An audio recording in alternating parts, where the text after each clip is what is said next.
This is Dolynny TV, ladies and gentlemen. Good evening and welcome to another NHL Oilers live stream Battle of Alberta edition. We're getting ready to rip the final one of the season. You thought you wouldn't hear from me during a Battle of Alberta. Well, hey, I guess I proved somebody wrong, right? So that said, we're ready to rock. Get this going, right? Oilers on the uppity up. Not so much on the road, but at home. 6 straight at home, 2 straight losses on the road. You know how it is. It just is what it is at this point. But sitting here, 4 points, 2 points, some kind of points on the line for how much this Edmonton Oilers game means, right? Some kind of points are on the line, that is for sure. However, let's see what we can get for lineup information. That's obviously number one, right? I think we've seen kind of what's going on there for the Oilers tonight. It's a completely different lineup in terms of what's available for the Oilers than it was the last time we had a Battle of Alberta. So about 7 or 8 different skaters taking part in this Battle of Alberta tonight, and I think one of Koskinen's last losses actually came in that defeat against Calgary. So there you go. And we've got Mr. Kyler Yamamoto as the Edmonton Oilers player to watch, according to Oilers Twitter, on tonight's Battle of Alberta. And of course, Brett Kulak getting his welcome to the right side of the Battle of Alberta tonight against his former team. And anything else we got when it comes to the Oilers lines? I really don't think so. I know we've kind of had the lines tweeted out at some point today. Little Ben Stetler had his pregame pep talk for the Edmonton Oilers today. And again, my goodness, that one continues to tug at my heartstrings, man. That was a tough one the other night. So again, it'll be a tough one tonight if they continue to reference him. And of course, hoping all and wishing all the best to him and his family, that's for sure. So what else do we got here on the lineups? Can I find a lineup? Probably not. Lineup same as Thursday. Okay, that's what I was trying to look for. So it's Kane, McDavid, Yamamoto, McLeod, Draisaitl, Hyman, Brassard, RNH, Puljujarvi. That line was dynamite last game out. And Fogle, Shore, Kassian. Yeah, Kassian on the fourth line. He might be getting paid $3.2 million, but you give him a fourth line role in the playoffs and you let him get that full $3.2 million paid for you in the playoffs, don't you worry. It'll come back around. Nurse, CC, Keith, Bouchard, Kulak, Barry.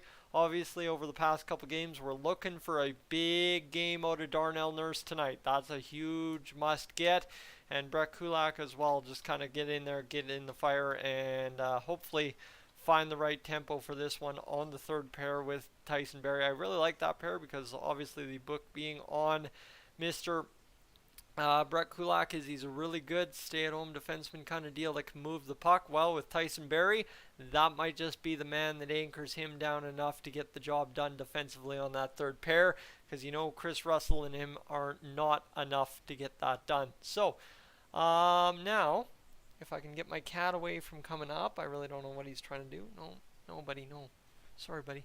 So yeah, that's where we find ourselves sitting. Is just a simple situation where the Oilers could really take advantage of the Flames tonight, go out there and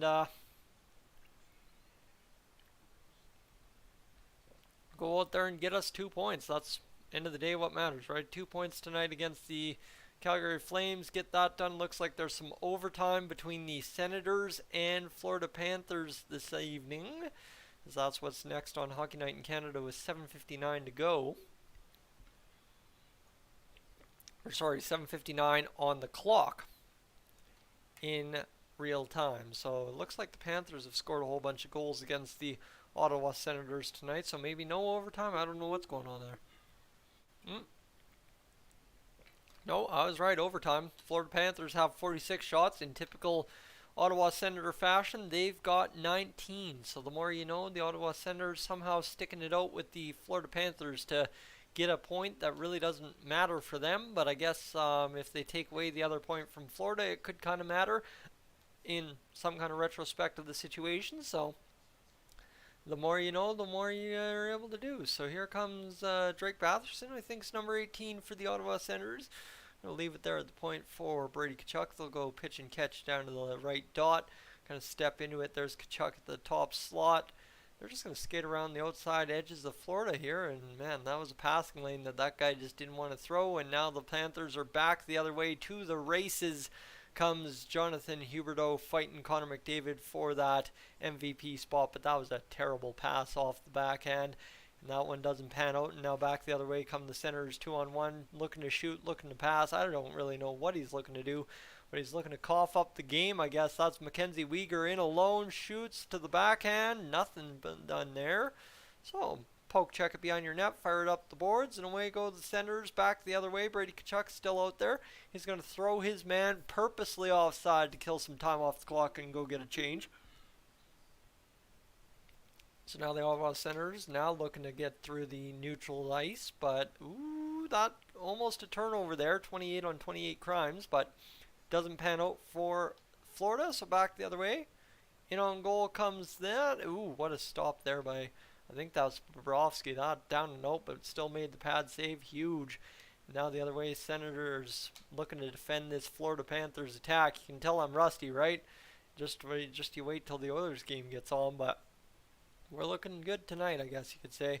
That one deflected in on net, goes wide, and that's going to squeak out of the zone, and the Florida Panthers are going to change a forward, going to change both. Giroux goes off the ice. This one's going to be boarded off into the Senators zone.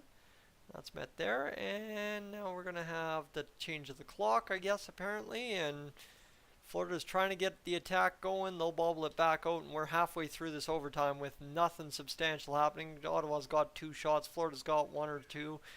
And this really nothing happening 2-2 major here for either team. That Bobrovsky saves about the best chance of the game so far in this overtime, but what do? You come back 2-on-1 the other way if you're Ottawa, and now back on a 2-on-2 trying to chip in. Ooh, what a chance there. And Buddy thought he had scored a goal. Instead, he's going to leave it in the corner and now come back to the Florida Panthers the other way. Is this really a do-nothing overtime? Couple of good chances, but man, we are so lucky to watch the Oilers in overtime. Let me tell you, the dynamite chances each which way. Whew, yeah, because the Oilers can score some chances, but they can also cough up just as many as they create. Don't forget that. So that's where it gets fun, right? You got to watch the goalie make a big save, and then you got to watch the other goalie go out there and make a big save against us. Usually is how it goes. And right now, man, the Florida Panthers just looking to capitalize, but they're outstretching the pucks and really not achieving much here. That's their problem so far. That's got to be offside. That's got to be a penalty shot. Yeah, come on, that's got to be something here. Hook? No penalty shot? Really? He was kind of behind the guy, but what do you do? Is what it is at this rate, I guess you could say. Let's see here. Due to both UFC and Raptors delays, we are forced to stream the curling match between Canada and South Korea on tsn.ca. Oh, okay. We are forced. Are you really? Are you really? TSN, you're forced to do it. Someone's holding the proverbial gun to your head and telling you, you must do this. Canadian sports networks are brutal, dude. If they ain't just brutalizing the schedule, they're just out there brutalizing their employees. One of the two. Yeah, that's some kind of penalty there, that's for sure. That's Stützle. Stützle's 18. Batherson's 19. Come on, dude. Get a grip. Where have I been the past 2 years? Yikers.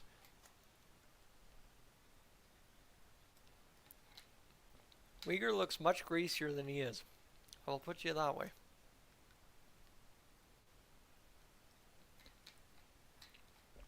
Alright. Senators fans, oof, that building's kind of empty.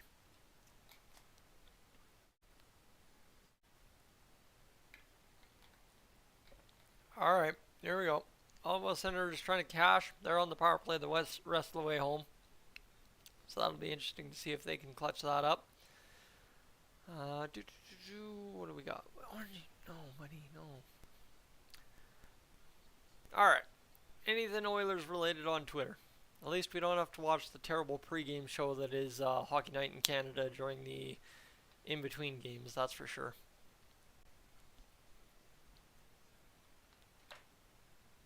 Alright, buddy.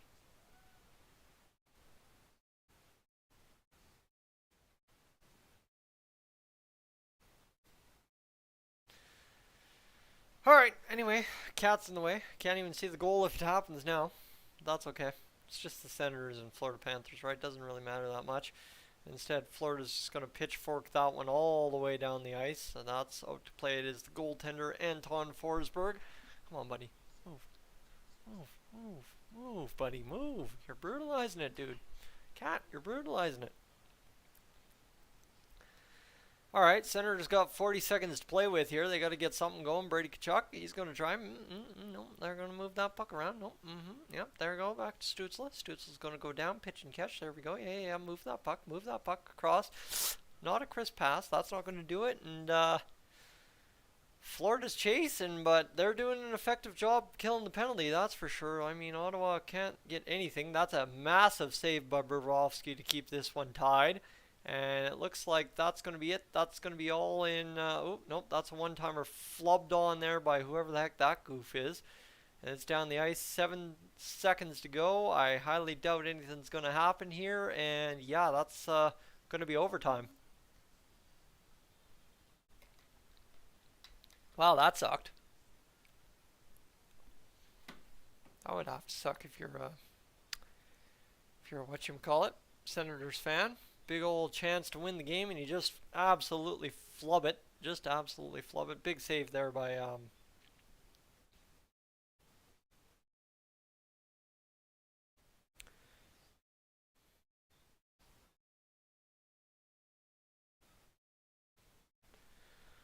All right, Uyghur's pretty pumped about that. I'd just like to get to the Oilers Flames game here. Are they gonna tell me where that's available or that's not available yet? We're just not gonna have to watch the anthem tonight. That'd be all right. I don't know. What are we doing here? Shootout? All right, game on. Hopefully something here, right?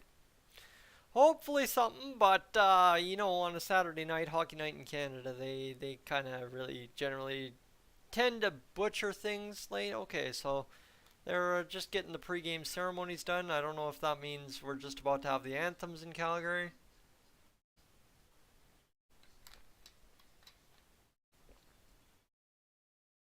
Oh. Oh, we're going to Edmonton. We're actually going to Edmonton. Wow, that's incredible. Sportsnet actually gets something right for once. Let's go. All right, anyway. Two hot teams in the NHL, Calgary versus Edmonton. We're going to have the good old anthems tonight. George Canyon's probably singing it. Thank goodness I'm not in the building to listen to him. And then we should be good to go. And honestly, nothing against George Canyon. He's just the Calgary anthem singer, and why do I want to support that guy? It's going to be somebody else singing the anthem, which is a decent change of pace. Oh, it's this lady. Okay, she's sung the anthem before when I've been there. All right. Could be worse. I guess George Canyon's probably over on the East Coast trying to convince people why he's a politician or something. Who knows? Mikko Koskinen in net for the Edmonton Oilers tonight in those road whites. And, of course, the retro homes for Calgary, as there's all the Flames fans out there ready to have one heck of a hockey night. But I got some friends in attendance tonight at the hockey game, and I hope they have a great game. And like I said, I'm hoping that the Oilers make me regret not being in the building this evening, because I did have multiple offers to go to the hockey game tonight, and I turned them all down because, my friends, I wanted to be at home to take care of the animals like a responsible adult, right? That's what you do it in your mid-20s, is take care of animals and stay at home and watch the hockey game on a Saturday night drinking flavored water. I guess some people do. Other people don't. I don't know if that's a thing or not, but that's the thing for me, and that's what we're doing tonight. Garen friggin' Teed. Anyway, looks like the stream's rocking and rolling so far. 33 views in 9 minutes, guys. Appreciate everybody being along for the ride. It's been a while, and I mean, we'll get through it, and we'll get it going, that's for sure. There's Harvey the Hound, that tongue hanging out extra long. I'd like to see Jay Woodcroft maybe pull an old Mac T and show him what's up, but guy asks too much most nights, and that is what it is. But there's a beautiful shot of Scotiabank Saddledome. My friends, you've never seen a more beautiful shot of Scotiabank Saddledome than this guy's cover photo on Facebook. I tell you that much, that's for sure. However, Mikko Koskinen gets set to get into the crease. 23-10 and 3 on the season. 307 goals against average and a 903 save percentage. The numbers, like I said, not so fancy for Koskinen, but he's good and effective, wins a lot of hockey games. those numbers, those are kind of fancy numbers if you're Jacob Markstrom. 30, 12, and 7, and I don't even need to mention the goals against average because it's like it doesn't even exist. Goals against Markstrom doesn't happen. Brett Kulak, other side of the Battle of Alberta for the first time in his career, the right side as the Oilers put it, and here we go, ready to rip this Oilers Flames Battle of Alberta for the first time in a little while. A couple of weeks, 1 week, 2 weeks, week and a half. I don't know what it's been since we lost to Calgary the last time, but we're ready to do it now, and let's make it count. Jay Woodcroft's going to start the Ryan Nugent-Hopkins line. They lose the face-off. Nuge ain't that great of a centerman all the time, but you know what? He'll steady Eddie this hockey game, I'm sure. And now the Oilers just trying to get out of their own zone. Bouchard and Keith trying to bust out of the zone. That's a nice clean up the boards play to Puljujärvi, who's going to make no mistake to get it out of the zone to Keith, who chips it ahead. Keith finished off there by Tkachuk, and now in the Flames zone, the Oilers get to work as Nuge reverses to Keith. Keith across the point to Bouchard. Bouchard fires the shot and scores, baby! Oh my God! Let's go. Either Derek Brassard with the tip or Evan Bouchard a seeing eye shot. But that, my friends, just after literally 15 seconds ago saying goals against Markstrom don't exist, that's how you start it. Derek Brassard, back-to-back nights in an Oilers uniform and back-to-back goals to start his Oilers career. And the dude's literally pacing like half a point per game this season. And that's what you want as an addition at the trade deadline, let me tell you, on your third line. Heck yeah, let's go. That's what we came for. Look at that. Smarts all the way, just bleeds into the center of the ice, looking in front of the goalie. Tanev doing a terrible job keeping up with him. And the Edmonton Oilers get up and early. 32 seconds into the game, 1-0. Bouchard's floater gets tipped by Brassard past Markstrom, and yes sirree, the Edmonton Oilers, my friends, have a 1-0 lead. And now, the advantage of that, the third line goes out there and scores your goal, and now you get to go throw out the Connor McDavid line and try and pour it on some more. Why not, right? Cody Ceci. Darnell Nurse up and out there on the line, as well as in comes Kyler Yamamoto. I think the fever of the night would be pucks on net, and that's what the Oilers are doing here. 3 shots on Markstrom within the first minute, all turned away except for that Brassard tip. And my goodness, now the Oilers trying to roll this top line, shift out there, and it does get out. Yamamoto recollects at center. The Oilers will carry it in, flipped in by Kane, and now McDavid goes in after Hanifin, who's playing game number 500 or something tonight, 501 or something silly. And now the Flames, for the first time all game, flip it in and try to chip and chase. They don't get anywhere. Hyman tips it into the middle of the ice. McDavid underskated something for once. And now McLeod out there trying to battle this one so his Draisaitl can get on the ice and they can try and get to work after McDavid's line failed to get going. That's going to be Draisaitl there. He's going to get the puck. He's going to chip it ahead off a body and, well, center pretty much. Yarncroke will fire it in. He's a new addition for the Calgary Flames since the last time we faced him. And now the Oilers, Barry fires it up the boards, and this one's in for Hyman, who is waiting at the Flames blue line. 2 Flames on him. Now Draisaitl gets in there. He's going to turn over a puck potentially. Nope, gets battled off, and now the Flames bust out of their own end across center, flip it in once again, and look for the chip and charge. They're going to get it until Bouchard meets it there and turns it back. Draisaitl in the corner trying to turn it back to near side. Shot goes way wide of the net from the half wall, and now a shot on hits Koskinen in the pads. He's moving well between the pipes tonight, and Draisaitl collects behind the net, flips it out. And that one will get all the way to center. Now Zach Kassian on the ice looking to maybe create a little bit of physicality against the Flames. What I believe to be fourth line or third line with Trevor Lewis out there as well. 17:20 to go in the first period. The Flames chip this one ahead. Again into the corner. Duncan Keith collects. This line's already had, this D pair's already had a point on the night as Mr. Derek Brassard scored the goal, but how about Zach Kassian cutting through the middle trying to score that goal? That was something that developed a little later than I anticipated on the clock, but my goodness, Zach Kassian comes through, just charging through the middle, gets shot off, missed wide. The puck chipped out of the Flame zone, back into the Flame zone. Markstrom plays it to the Rasmus Anderson, and now you got 16:49 to go in this first period as the Flames looking to collect their first shot of the game as Anderson moves in from behind his own net. Chipped up the boards, off the boards, and that is going to go for an icing call. Third in the Pacific. 2 points behind the Kings are the Edmonton Oilers entering play tonight. And yeah, you'd like to see something from the Oilers to get that set up, as it looks like Lucic took a big hit on Leon Draisaitl, but it looks like he actually got the worst of it. And then look at this play by Kassian. 2 sticks bop off the puck. Shore in front. Tried to tip it in behind the net was Foegele, but nothing to do. But nice chance for Zach Kassian to break free of 2 sticks. And now you got Draisaitl out there setting up for the attack. Off the faceoff was Hyman. And the Oilers kind of win this faceoff forward, if you would. And Cece's going to play it and get it ahead. And this is going to now lead to an odd man chance back the other way. And 2-on-1, the shot save, and Koskinen robs him again. Oh my goodness, baby. Let's go. Koskinen's on one tonight, and that's not too bad for the Flames' first 2 chances of the night. Again, another 2-on-1. Tyson Barrie out there takes the puck away, pokes it away. Oilers come up with it, and out of their own zone they come. Leon Draisaitl charging after it against the defense of Calgary. He's not going to come up with it against Zadorov. 16 minutes to go in this first period. My goodness, yes sirree. This one's exactly billing up to be what I wanted it to be tonight. And the Oilers, how about that? Kyler Yamamoto busts the puck free. Connor McDavid down the middle, in on goal. Gets tied up.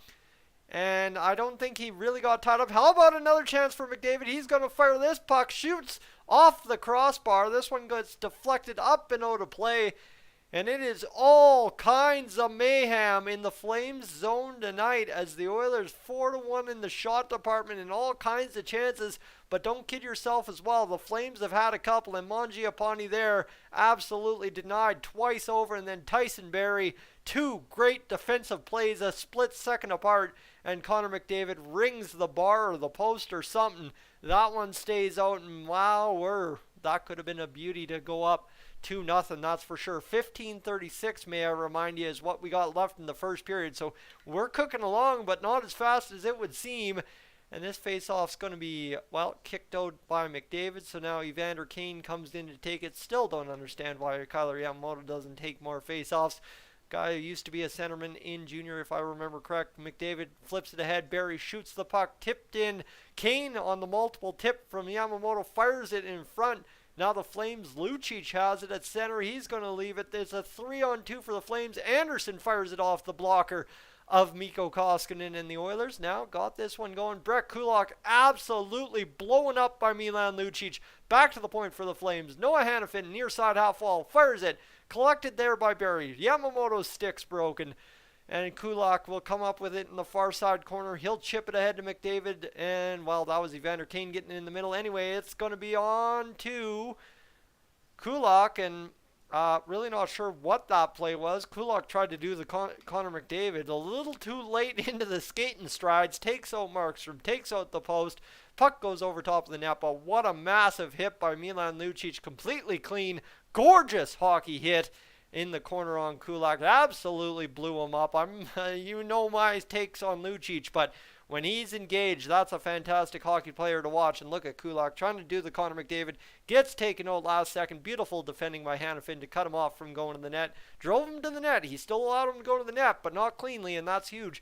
As now the Flames get to preserve this 1-0 Oilers lead on a face-off in their own zone. This one's chipped off the half wall for the Flames. Down the ice it goes, and my goodness, we'll do that face-off one more time. 6-2 the shots for the Oilers as it currently stands, with 14:48 to go in the first period. Daryl Sutter not very impressed with this start, but hey, it's the Jay Woodcroft Oilers we're talking about, fully healthy. When we drop the puck, we're ready to go and ready to rip first thing. Let me tell you that much. Jay Woodcroft getting going as head coach. This is his second Battle of Alberta for the Oilers. Yeah, that stat stings to see. I don't think I've watched the Oilers beat the Flames at the Saddle Dome in a long, long while. Not since like 18 or 19. That last game that Todd McClellan coached for the Oilers, that was a thing. And now Johnny Gaudreau chips this ahead. And look at that breakaway for the Flames. And, oof, yeah, that's a just absolutely terrible. It cannot happen play for the Oilers. As it looks like, was it? Yeah, it was Lindholm who scored that one. Ay. That's a little bit of a disaster if I'm just being honest with you. That was not good at all the way through. Right from the neutral zone play to the defending on it to the back check to everything. This one goes back. Darnell Nurse standing there at the blue line. Cody Ceci standing there at the blue line, and they just kind of get split. Darnell Nurse overcommits.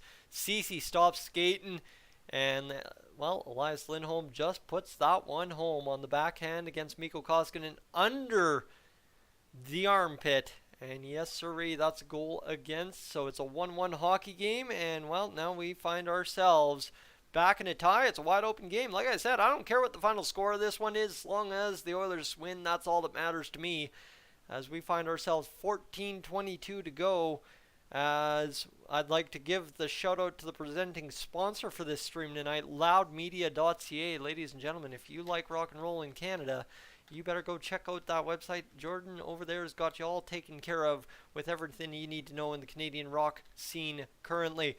14:03 to go in the first period. 1-1 the score between the Flames and Oilers. Flames bust out of their own zone, chipped off the linesman. That's a fortunate bounce, but hey, the Oilers got one last time they were here against Calgary, so might as well repay the favor once in a while, right? Hyman looking to not interfere with Backlund. Doesn't. Still a shot on net for Backlund. And now Hanifin winds it up. He thinks better of it, throws it behind the net, and that's going to allow the Flames to play it there. Mangiapane moving the puck, but it's going to be Draisaitl over to Bouchard, and the Oilers look to break out of their own zone. They're going to get the easy pass ahead and just chip it down the ice. Is that going to be icing? Yes, it will. That's a dumb play by Bouchard, but what do you do? 13:27 on the clock. Sometimes they don't all work out, and that's okay, right? What does Mark Spector always say? You got to do it. You got to grow with the young defenseman. That's what I mean by do it. And the best part about this game is the fact that it's Saturday night. Don't have any responsibilities tomorrow. Just have to drive to Lethbridge and have a good old time down there for an afternoon appointment. So here we go. Flames in the zone. Once again, Evander Kane in to take a face-off after Leon Draisaitl wasn't kicked out. So Draisaitl draws back in against Calle Jarnkrog. And now Draisaitl might get himself kicked out. He was trying to anyway. Bouchard with the puck. Chance to do it again. He's going to chip it off the boards. And here comes Evander Kane thundering down against his fellow number 91 for the Calgary Flames. Can't get it done. He's going to take a ride along the boards there and boards. And this one down the ice. Tyson Barrie not going to let it go for icing. Not going to let it become a dangerous play. And this one off the boards, Kailer Yamamoto chips it in for Kane, who's going to go charging after it after Gabranson. That's a big boy matchup in the corner. Connor McDavid plays it back to the point. Tyson Barrie fighting to keep it in against 3 Calgary Flames. Connor McDavid on the back check, gets it away from Dylan Dubé. He's going to fire it in, and that's going to be absolutely nothing as it goes back in behind the Flames net. Now the Oilers somehow keep this in. Kailer Yamamoto sniffing out pucks as he has been this whole streak. This one goes across the crease, ties up Markstrom, but the Oilers can't do much with it, and now the Flames still can't get out of their zone. They do there finally as a man's fallen on the ice, and there's Connor McDavid busting free, a stick on the ice. Connor McDavid to the front of the net, tied up by 3 Calgary Flames, and do you believe it? Jacob Markstrom comes up with yet another save in this first period. You know what? One glaring mistake from the Oilers is pretty much ruining a perfect period so far, and of course that glaring mistake leading to a breakaway goal for Elias Lindholm. It's a 1-1 game with just over 12 minutes to go on the clock. And what a period it's been. Anyway, I need to figure out, because I seriously don't know other than Evan Bouchard, who got the secondary assist on that goal. I believe it was Duncan Keith on the Brassard goal, but we'll wait a second and find out for sure. Let me go to the NHL live tracker here on Sportsnet.ca because, you know, Sportsnet, I rip on them all the time, and then I use them for everything I possibly need.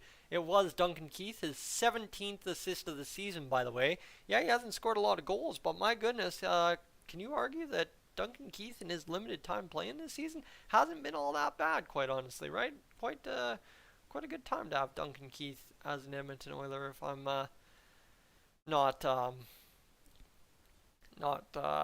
ripping on him too hard. Anyway, I don't know where I'm going with that.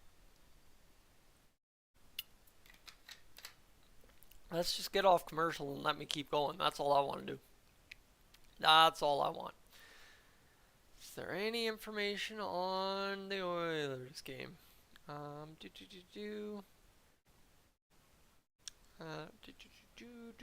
No, there's legitimately nothing on Twitter about this game so far. Quite honestly, oh nope, that's because I closed Twitter just now. Tried to go over to Twitter, closed Twitter. Out of practice, my friends. Just is what it is. All right, what do we got? Derek Brassard has entered the Battle of Alberta chat. Let's see here what we got. Flames brought the heat with these Fire warm-up jerseys today, wearing old Atlanta Flames warm-up jerseys. Interesting. As Evan Bouchard collects yet another point, by the way. Evan Bouchard now up to how many assists on the season? Quite a few. Several. 26. Yeah, that's called being a rookie defenseman in the NHL. Right shot for the Oilers, eh? And Kailer Yamamoto's on a 3-game goal streak. Yes, he is. He's crushing it. And that's going to be offside for the Oilers, so don't mind me. It's just a little offside. 12:17 to go in this first period. The Oilers have had the gorgeous chances. 7-3 the shot department for the Oilers, and they have been cooking in this one. One bad mistake by the top pairing of defense, which, I mean, yeah, talk about playoffs. It's going to cost you eventually, but right now it's a 1-1 game between the Oilers and Flames, and hey, you know what? The Oilers have looked sharp and looked great so far in the offense zone, so hopefully that continues. Like I said, the mantra for tonight is I just hope the Oilers make me regret not going to tonight's hockey game. So that one bounces off the top of the glass. And will that be a penalty? I don't think so. Players coached by Woodcroft in Bakersfield, Pugliarvi, Yamamoto, McLeod, Bouchard, and I'd like to say there's a couple other guys elsewhere in this roster that have been coached by Jay Woodcroft as time has passed as an Oiler. And it looks like Erica Branson might have thrown that puck over the glass. So it is indeed a power play for the Oilers. Penalty kill for the Flames coming up here, 12:06 to go in the first period. The Oilers on the power play for the first time tonight. Draisaitl wins it back to Tyson Barrie. Barrie's got it at the point now, half wall. It's Nugent Hopkins. Look at him out there on the power play. Isn't that nice to see? And that one's tipped in front on net. Markstrom covers up. $1:52 to go on the power play. 11:57 to go in the first period. And what's been a good opening 8 minutes. Can you believe it's only been 8 minutes of hockey? Man, bad time to have to use the bathroom at the Saddle Dome if you're having this much fun in the first period, let me tell you that much. Then again, who wants to use the troughs at the Saddle Dome to take a whiz, right? Flames clear the puck. 11:50 to go in the first period. The power play winding down a little bit, but Tyson Barrie is going to carry it on his own. Nice pivot move to get around, and that's going to leave it there for Connor McDavid to load up. $1:36 on the power play. Here come the Oilers down the ice. Connor McDavid chip and charge on the goaltender. Can't get it going down the ice. The Flames clear it, and that'll allow Mikko Koskinen to come out and play it. Just leave it there for Tyson Barrie. They're going to wait, evaluate, see what's going on, allow Connor McDavid to get into game mode if he wants, but instead it's going to be Draisaitl carrying it forward to Zach Hyman. Hyman's going to fire it around the boards. There's Nuge. Nuge on the far side, half wall, pivots a couple of times back to Tyson Barrie. Barrie at the point. He's got Nuge at the half wall now. Down low, Zach Hyman chipping all the way around the net, and couple of bodies go flying behind the net. I don't think anybody's got it, and Connor McDavid's going to meet it in the corner and try to come up with this puck, and it's chipped back to the point where Barrie has it. He's going to play it down low, and the Flames try to clear it again. They'll get 2 sticks on it and just barely get it past Tyson Barrie, who now has seen $1:20 on this power play go, and here's Connor McDavid split in the middle. McDavid off the stick of Jacob Markstrom. Can't get it going, so now back behind the net. Held up by Markstrom is McDavid. 2 for 2 we were on the power play against the Sharks on Thursday. There's the chance for Draisaitl. He fires it off a body in front. He's knocked down, and that's going to be Duncan Keith collecting with 20 seconds to go on the PP as Draisaitl tries to fan it and does. So now Duncan Keith back at his own blue line, just worried about control and the man in the box right now. 9 seconds bleeding on the clock. Evan Bouchard's got the puck. He plays it down low to Ryan McLeod, the now full-time NHLer Ryan McLeod under Jay Woodcroft. This puck goes around the boards. Evan Bouchard ties it up there. Didn't even realize he had done it. Leaves it there for Evander Kane. Shot on, blocked by Tanev. And 9:56 to go in this first period. The Flames get a man out of the box, and down the ice goes Mangiapane. He's turned back by Duncan Keith as he goes for a line change, and the Oilers look to bust Oilers' own errant pass there.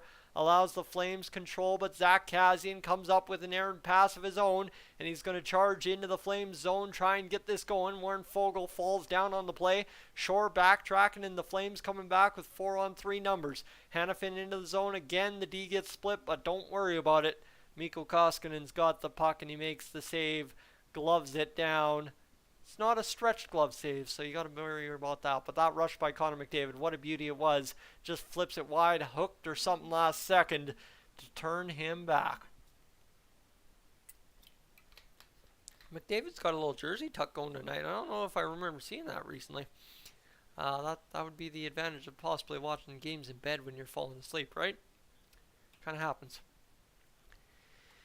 Anyway. Where do we find ourselves tonight? Let's go see what we got going here. 2 games, 2 goals, and Brassard is fired up. Yes, sir, he absolutely is. Let's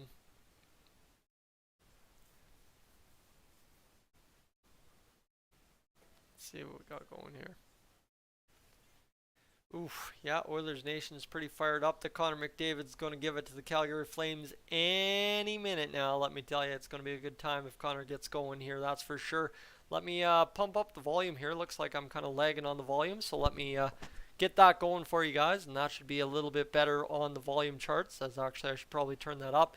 Seems like I'm really quiet tonight, so let me see if I can turn that up a little bit, as that's not what I want to do. Advanced audio properties. Let's go turn up the mic by 4 and see what that does. There we go. That should at least allow me to be a little bit louder for you and get you the heartbeat functioning excitement that you're looking for on a Saturday night. I could sit here and mumble all night, but you know what? The voice needs some practice. The voice needs some airing out, as let me tell you, Cold Lake's coming quick. Tuesday I leave to go up for the U18 Female B Provincials, where you can join me right here on Dolynny TV for a total of 8 games next weekend, live on the channel, and I'm looking forward to bringing them to you. Of course, this live stream presented to you by LoudMedia.ca, your home for everything Canadian, hard rock, alternate rock, and rock here in our great country. As now we get moving into the latter half of this first period, the Oilers Flames scramble up a face-off, and it's going to be turned out of the Oilers zone. Back, and nice play there to Nugent Hopkins, who's going to charge in. Man, the Oilers have tried that backhand charge to the net. I don't know if Connor McDavid said, boys, if I can do it, you can do it. But that seems to be the theme tonight at quite a few Oilers now. Nuge, Kulak, and McDavid have tried it. And this one battling around in front. Brassard's got it loose. Markstrom, no clue where it is. Nuge trying to defend the back check, but falls down on it, and now the Flames back 3-on-2 the other way. Puck goes through the middle of the crease. Well, that's up and out of play instead. That one happened a little too fast for my eyes. Blink and you miss it kind of action over at the Saddle Dome in Calgary tonight, let me tell you. All right, we'll take a quick breath. Raspberry Lemonade was not the play. I can tell you, Raspberry Lemonade, not the play at all. So this one goes skate to stick, pad to stick, pad to stick. Derek Brassard, no clue where that puck is. He's just throwing it on Markstrom, hoping it finds the back of the net. Couldn't do it, but that line is buzzing. It looks good tonight. Looked good the other night. And here at the point is Shillington. He's going to fire this shot. It's wide. Sorry, that was Hanifin. My bad. My apologies. 50, 58, 55. It all looks the same. And now Tyson Barrie gets pushed off a puck. What's new as the Oilers try to get out of the zone, and here's Evander Kane. He's got Connor McDavid flanking him on the other wing. Kane across to McDavid off the sideboards, gets it going. And now McDavid's going to fire it back around, down low to Yamamoto. Yamamoto steps in. He's too short to handle that puck. Don't you worry, Tyson Barrie knows what to do with it. Chip it right down into the slot and at least give the boys a chance to get back. Kulak misses the puck at the blue line, but Yamamoto back checking, looking good there doing it. And the Flames now have the puck. Shot coming in from Shillington, fired wide. Flames Tanev at the far side point. He's going to rim it back in. He's got nothing going for the Flames as the Flames now have something cooking. Shot comes to the net, misses wide. Koskinen way out to challenge it. The Flames body up 2 guys, get the puck loose, and now Yamamoto's getting taken out all kinds of ways by Mangiapane, and they're still not going to call that a penalty. Has anybody seen Matthew Tkachuk? Because, my friends, I have not seen Matthew Tkachuk on the ice for the Flames tonight. I know he's down low on that second line, but I have not seen him be a factor at all yet. I've seen more Lucic than I have Matthew Tkachuk. He could be scratched, quite honestly. I don't know, and I couldn't tell you because I didn't watch the lines because I was too busy watching the Edmonton Oilers score that first goal. But Connor McDavid looking for that puck, comes off the end boards, and look at that play, just shielding that puck, looking for that penalty any way he can, getting the extra cross-check as only Connor McDavid does. Kulak comes in, gets stolen by Mangiapane. The shot comes out, fired off the bar, actually. Okay, that's where that Shillington shot went. I thought it fired wide. It's off the post. Never mind. And, well, when you're not in the building, you got a headset on, you can't hear it. It tends to happen that way. Shillington, career high, 26 points for the Calgary Flames this season. And now Trevor Lewis pulls into the face-off dot. Sure, scrambles it up. One Flame hits the deck. Another Oiler trying to hold on to him. That's Kulak doing that. 7:19 to go. Tyson Barrie skates it off the boards there. Skirts it is the correct word I'm looking for. But the Flames come up with it in their own zone. That'll be tipped. Kazian again trying to come up with a loose puck. He's done it a couple of times tonight and really disrupted the Flames' attack or gotten a good chance on net. Either or, pick one. As Lucic chips that ahead. And there's Ryan Carpenter out there in the Flames uniform as well. As I believe Sean Monahan scratched for this one. That one flipped ahead by Evan Bouchard. Zach Kazian charging in the corner after it. He gets taken out there by Matthew Tkachuk. Okay, there's Tkachuk. Just had to find Kazian, and he knew he'd find Zach Kazian tangled up with Matthew Tkachuk at some point in this first period. Look for that to continue a little bit later tonight. The Oilers move this puck ahead. Now Zach Kazian going to flip this one in on Markstrom. Oh, nope, that one goes wide of the corner. Looked from the TV angle like it was going straight on net. Gaudreau out there. He's going to play the puck right onto the stick of Ryan McLeod, who leaves it for Zach Hyman. Hyman in the corner, doing only Zach Hyman does, just absolutely bodying around the boards.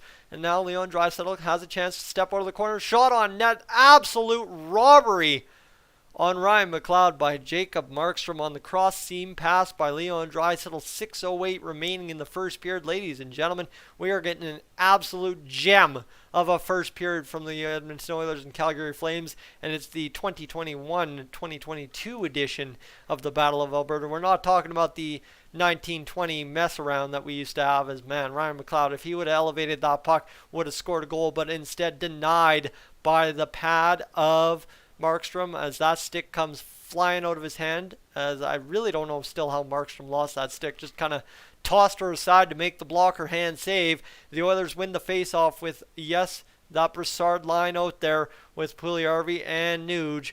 And now Brassard looking to backtrack. He knew he was the man back at the point, so he had to backtrack. Darnell Nurse comes up with a nifty poke. And back in their own zone, the Calgary Flames retreat, trying to chip it into the Oilers zone. That should and will be icing against the Calgary Flames. Yes, sir.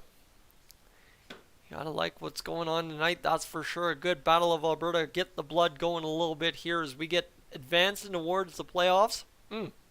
Hey, Dyson, what are you doing? Where's that scoreboard? Anybody want to tell me what's up with the scoreboard? Nope, nobody bothers to tell Tyson that. Maybe you did. I'm not reading comments. That's kind of the new look Dolynny TV. Anyway, there's the scoreboard for you. Let's rip. Let's keep this Flames-Oilers game going. The Battle of Alberta riding hard. Chance on net, and the Flames will score. See, I go to find a scoreboard, and I immediately curse at the Flames up 2-1.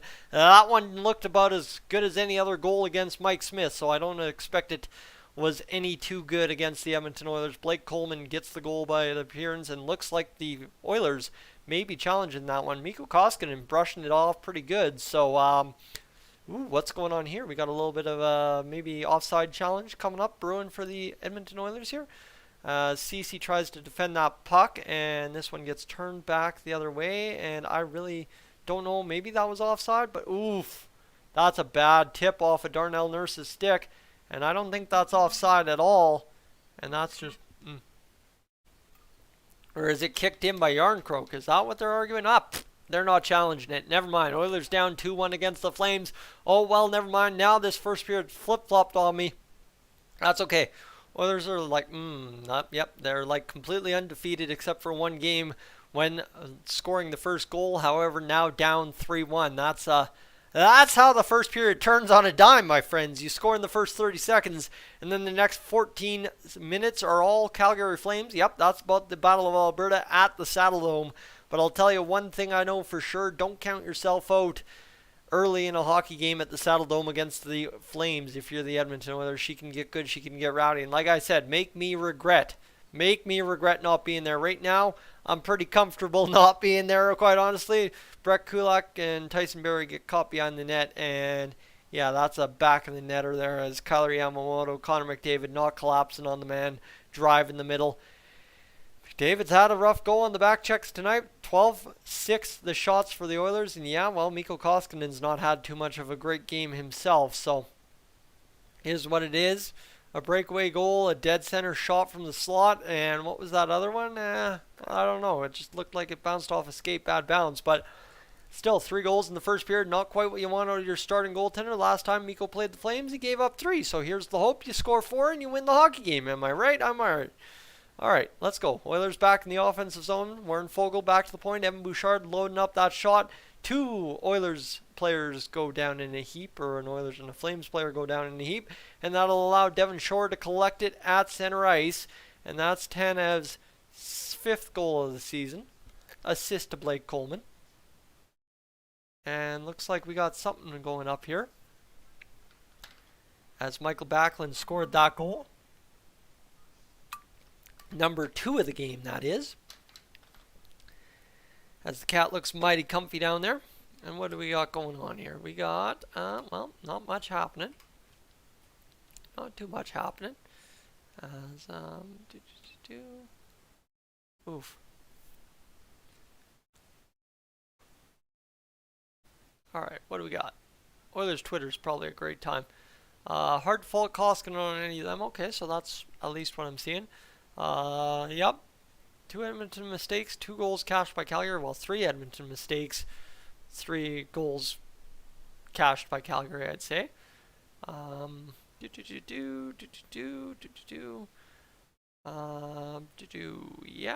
Well, that's about as it. And yep, it's just pretty much Oilers media members bashing the Oilers for allowing too many odd man chances. That's pretty much exactly what you'd expect when you're down 3-1 against the Flames in the first period at the Saddle Dome. So nothing unexpected. Hockeyville, nominate your community. Is that still the thing, really? And how are we still seeing ads for ambulance nowadays?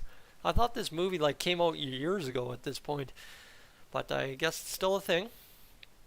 So that's the thing. But this movie looks like an absolute disaster as well. Looks like your typical Michael Bay film.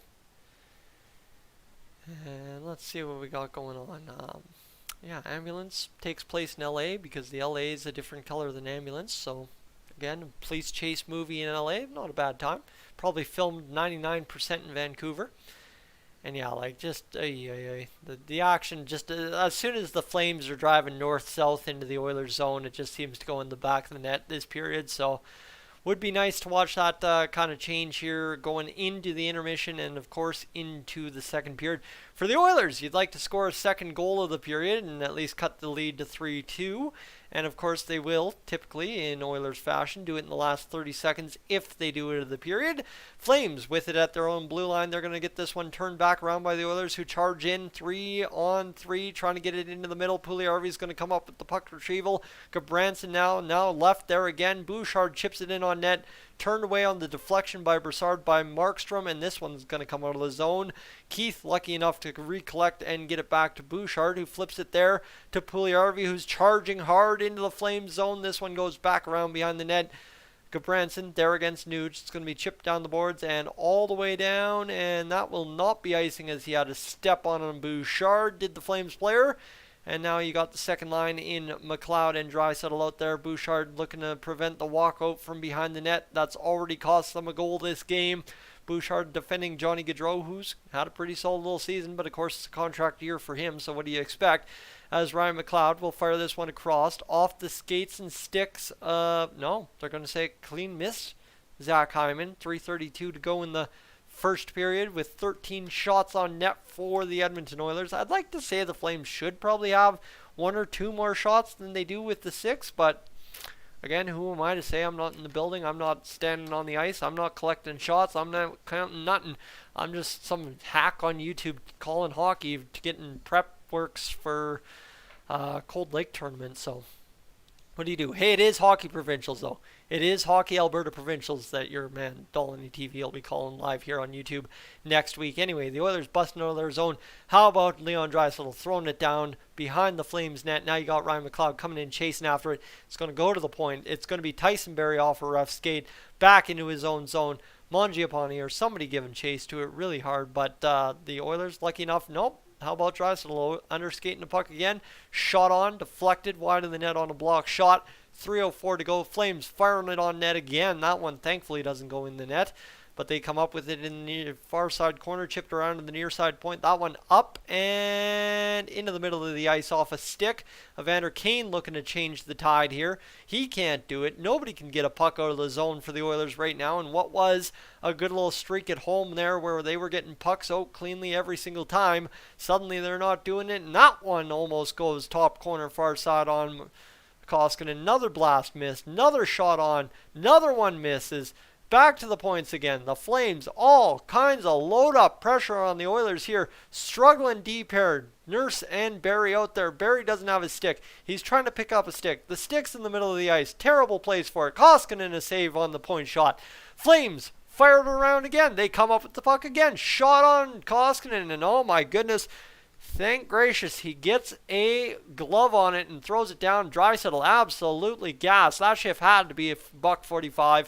And it all falls right there where he just underskates a puck. He had it. He skated into it, but he underskated into it, and it creates all kinds of chaos. Koskinen, the saves, the blocks, the everything. The puck's missing wide. Just a disastrous shift in the defensive zone for the Oilers, and everything that has been going so good at home just is not working so great on the road in the past 3 games.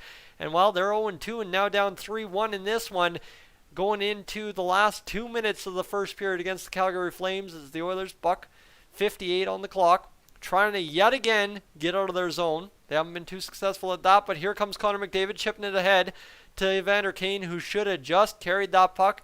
Yamamoto recharges, and sorry, that's Warren Foegele, so that explains why he didn't take the puck. You leave it there for Connor McDavid because that's just what you do when you don't play with McDavid very often. And there we go. Here comes Connor McDavid. Shot denied by Markstrom.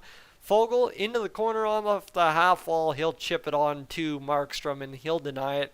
So the 15th shot of the game goes nowhere. And the Oilers have had some gorgeous chances on Markstrom, but it's Jacob Markstrom we're talking about here. We're not talking about some bad goalie. And here's Matthew Tkachuk just being an absolute goof, just trying to take out Koskinen, but force Kulak into doing it for him. And here's Connor McDavid denied. Now, who are you going to roll out there? 4th line, 3rd line, 2nd line? Looks like Draisaitl, Nugent-Hopkins, and Zach Kassian. So the lines, my friends, after that extended weird shift caught midway through a line change, are going to go into the blender. And, well, they're going to try and get Zach Kassian some extra ice time since it really isn't a 4th line kind of game now, being down 3-1. So try and get a guy that does change something for you out there if he engages, is Zach Kassian. Again, nice puck retrieval. Good puck play, and now through the middle coming there. Chip and charge to Leon Draisaitl, who's in. Oh, baby! Oh, that was pretty! Oh, my goodness, that was pretty. What a goal there by Leon Draisaitl. Doing the old Connor McDavid to score that one. And I told you, the Oilers, if they would score a goal in this period, they'd do it in the dying minutes. Dying seconds, 58.3 seconds on the clock, all started by that absolutely gorgeous puck retrieval off the rebound in his own zone by Zach Kassian. Down the ice, Nuge, to Draisaitl, backhand power cut by Draisaitl, and she's a goal to make it 3-2. And like I said, this one I was hoping she'd be a doozy, and so far she's turning out to be. Yeah, she got a little glum chum there when we were down 3-1, but now it's 3-2, and yeah, you better believe we're in for a good hockey game now as we go into the dying minute of the first period. 3-2, 5 goals scored already. And yeah, you know what? Markstrom's a great goalie. Next one inflates his GAA. So you lay it on me. You tell me what's up. So far, so good. If Mr. Mikko Koskinen doesn't allow another goal, my friends, guess what happens? His GAA goes down. So despite giving up 3, Koskinen still will be on pace to be better than average. So hey, bring it on. Let's go. Jacob Markstrom, shot from Bouchard. The glove saved, 36. 0.5 seconds to go. The Oilers have some life late here in the third, or first. We got 2 periods left of this. Don't remind me. As Leon Draisaitl, that's just an absolute gorgeous Connor McDavid type goal. But hey, you know what? When you're the next best player in the NHL, you're going to score a couple of those. What's that? Goal number 45 on the season for Leon Draisaitl? Yes, sirree, it is. I believe so. And anyway, this one there denied by Connor McDavid. Now flipped into the Oilers zone. Vander Kane chips it over to Tyson Barrie, who gets it ahead off the boards to Draisaitl. Connor McDavid now looking for this one in the middle. And that's just an absolute greasy interference call by Michael Backlund. Dude, you know what? The most underrated greasy player on the Flames would be Michael Backlund. Now Leon Draisaitl gets tossed to the ice. Head bounces off. Tyson Barrie comes in flying for some reason. I don't even know why you'd bother if you're him.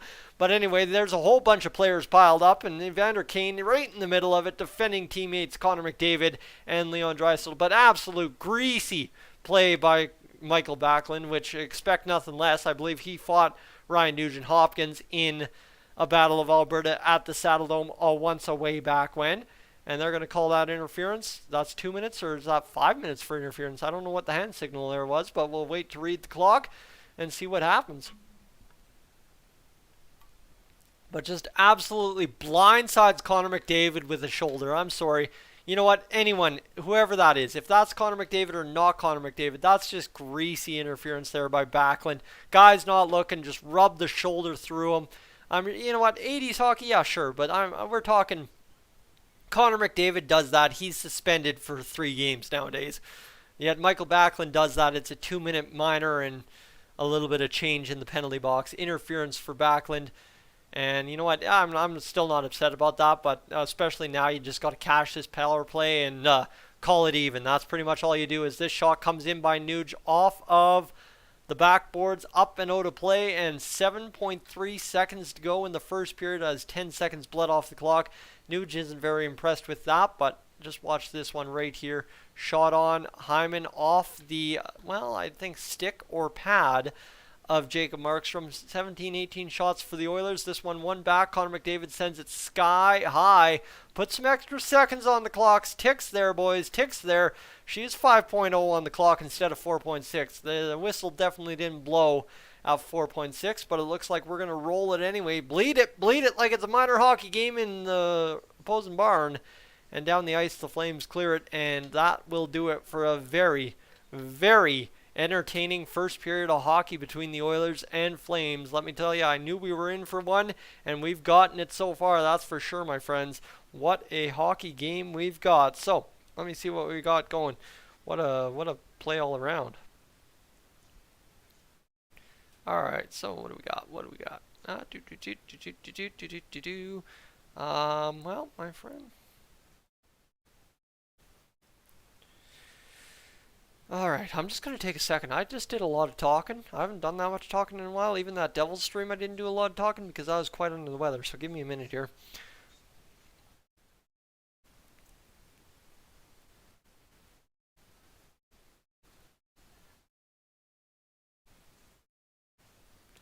Alright, anyway, I'd like to take a second once again to remind everybody this live stream here on Dolynny TV is presented to you by LoudMedia.ca, your home for Canadian alt rock, new rock, whatever you want to call it, and hard rock. Your home for everything you need to know is LoudMedia.ca. Once again, presenting tonight's Dolynny TV live stream of the Calgary Flames Edmonton Oilers Battle of Alberta live at the Scotiabank Saddledome. And yes, it definitely is a good time to be home and feeling this one go through the veins. Prototypical Condors, Flame, Holloway all over the ice to set up Marody. Ooh, Cooper Marody got his 21st of the season from Caldas and Holloway. You gotta love it, that's for sure. Anyway, what do we got going on? We got a situation where we gotta check some Twitter. Good period of hockey, couple of scraps, and we'll be said, hey, the one time, oof, Speck with the greatest take of all time. Mark Spector legitimately just had the greatest take of all time. All right. Anyway, yeah, a couple of scraps, a couple of good more goals for the Oilers, and we would be all set here for this Battle of Alberta. That's for sure. Been one heck of an entertaining period of hockey. That's for sure. Anyway, I need to open up the old YouTube stats here and see where we're sitting after this one. 224 views so far on this live stream.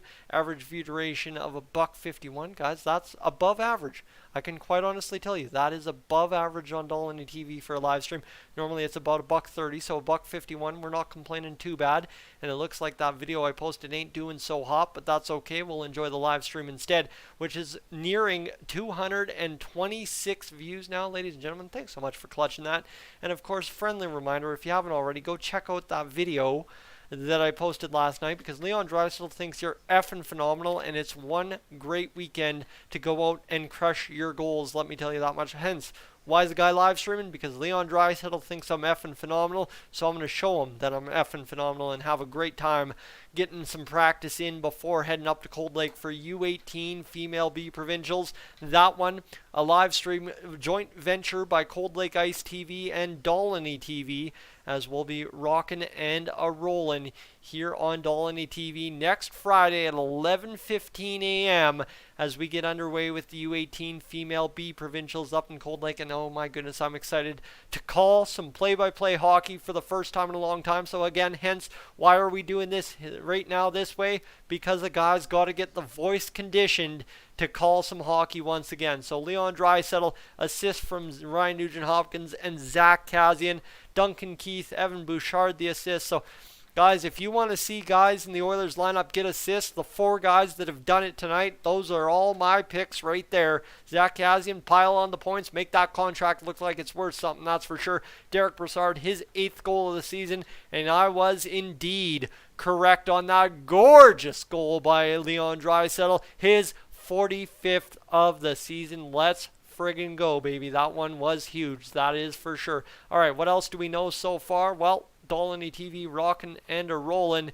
Jack Michaels is the new Edmonton Oilers play-by-play voice. That video gets like 5 views every 2 days, and it's fantastic. Somebody's watching the insane Battle of Alberta goalie fight recap that I did, which got like 4,500 views back in the day in 2020.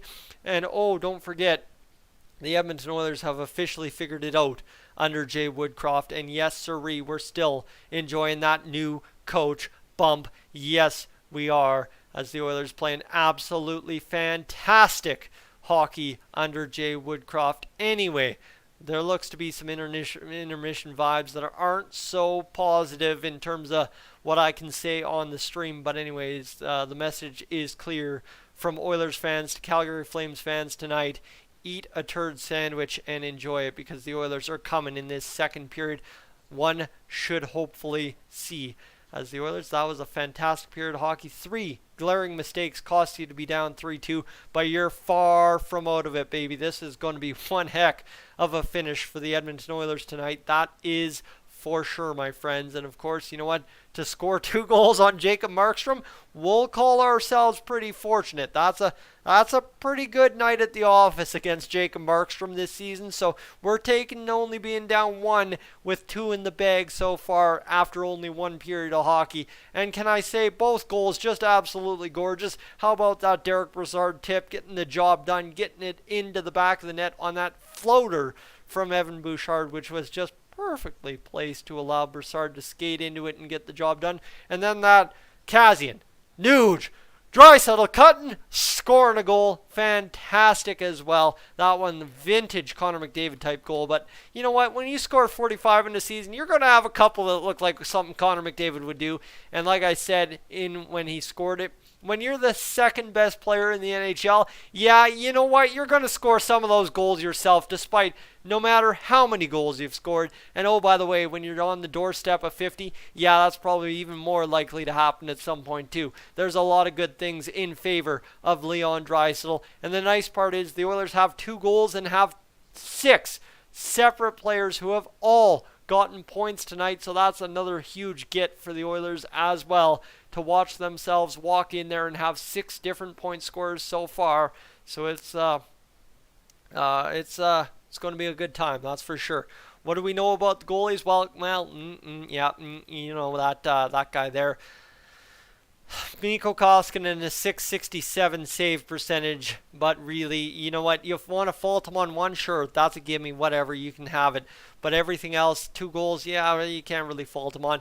882 uncharacteristic save percentage for Jacob Markstrom, and 1 more goal inflates his goals against average for the season, by the way. So, you know, Mikko's still on pace to have a great goals against average lowering game as long as he plays all 60, if he doesn't allow another goal. And then Jacob Markstrom, you score 1 more to even the score 3-3, and oh yeah, his goals against average goes up against those crappy Edmonton Oilers. Oh, who would have thought? I don't know. Maybe this guy. Oh, baby. Yes, we're in for a good hockey game tonight, and I'm quite amped up to have a great time, that's for sure. So if you see myself enjoying myself, because you know what, I gotta get loose, I gotta have a little bit of fun, I gotta get ready, because it's going to be one heck of a weekend up there in Cold Lake. I cannot stop talking about that, because let me tell you, I am very, very pumped for it, that is for sure.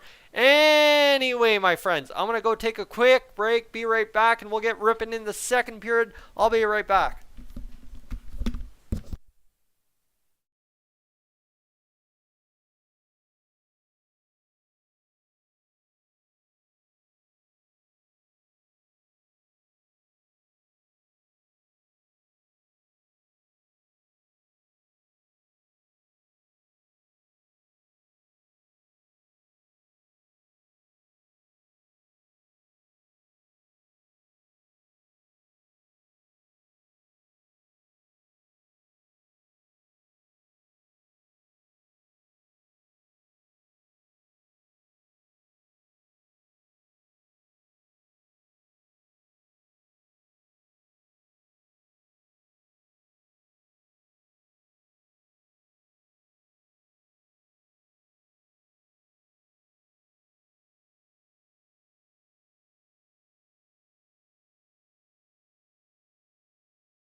Alright, let's do this. Let's get rolling. Let's have ourselves a good rest of this hockey game. That's for sure. The Edmonton Oilers getting set for this second period to get underway. The Oilers, after dominating that first period for the better part of it, I guess you could say.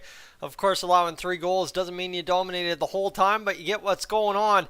The Oilers still had a great old time in that first period, scoring quite a few goals, that's for sure. But now we find ourselves in a situation where the Insane Battle of Alberta video from February 1st, 2020 has now got 2 views. My goodness, that was over 2 years ago since Mike Smith fought Cam Talbot and instantly glorified himself as an Edmonton Oilers goaltender of the next little bit, that's for sure.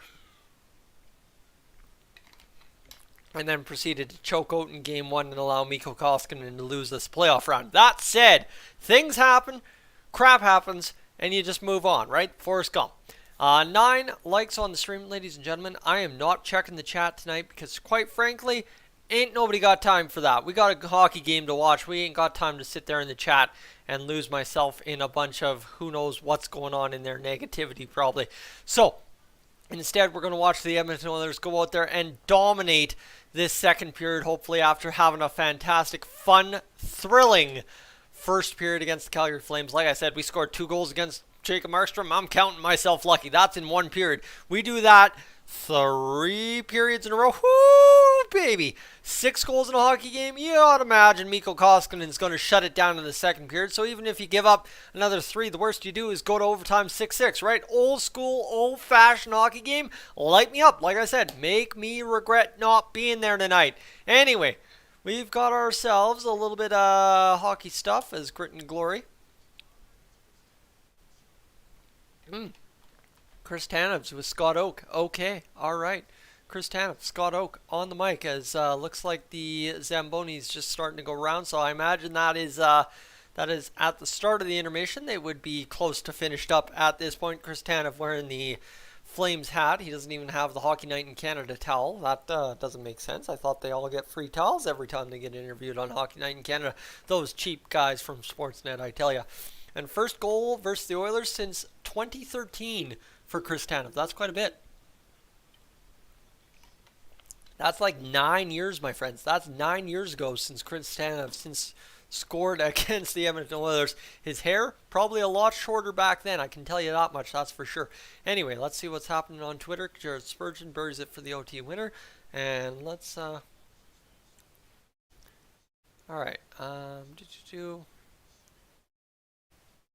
What do we got going on? Yep, that's pretty typical. Some lady playing World at the Flames-Oilers game. There's always that one person that just doesn't get the capacity of the crowd. That's just always every time. Anyway, there's nothing new on Twitter. So intermission started about 8, 9, 10 minutes ago. So we should be rock and rolling. But it looks like we're getting set for the next game for Team Canada to get into Qatar 2020.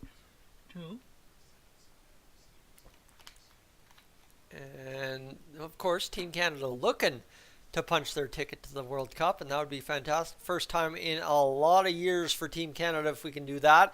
And it's hard picking a channel when you're sitting there watching, okay, Team Canada's playing soccer to qualify for the World Cup, or you can watch the Oilers, maybe win, maybe lose. Who really knows? It's a 50-50 chance right now. And you know what? We take the 50-50 chance more often than not because I'm not a huge soccer guy. But at the same rate, man, Team Canada in the World Cup, craziness. That doesn't happen. We're a hockey nation, not a soccer nation. But we're about to be a soccer nation this summer, let me tell you. That's going to be fantastic, or this winter, or whenever it's happening. Anyway. They're showing that Trevor Zegras, Michigan again. I think they'll be showing that until somebody else does it. But those bounces and stuff, these regular season commercials for the NHL really don't get me going that much. I don't think they're that fantastic, but it's a creative marketing ploy by the NHL to get some different commercial looks going for sure. As we got one more gas pump fill-up commercial here. Oh yeah, the gas pumps. You gotta watch the criminals get you there, that's for sure. Yeah, they're stealing your money, that's for sure. Anyway, it's time to Toyota. I really don't think Toyota's the solution. I think just lowering gas prices might be the solution to lowering gas prices, quite frankly, right? Why still pay more for gas when you could just frankly pay less for gas? That's a whole nother topic. Gotta get going, and then we might have some very upset people in the chat, but that's a whole nother story, and that's okay. But anyway, Service Credit Union wants to give me $1 million. I might as well go bank with them. I could tell you that much for sure. Guy could use about $1 million right now to pay for gas, right? We're right there. Anyway, okay, moving on. Win $1 million, open a bank account at Service Credit Union. Easy go.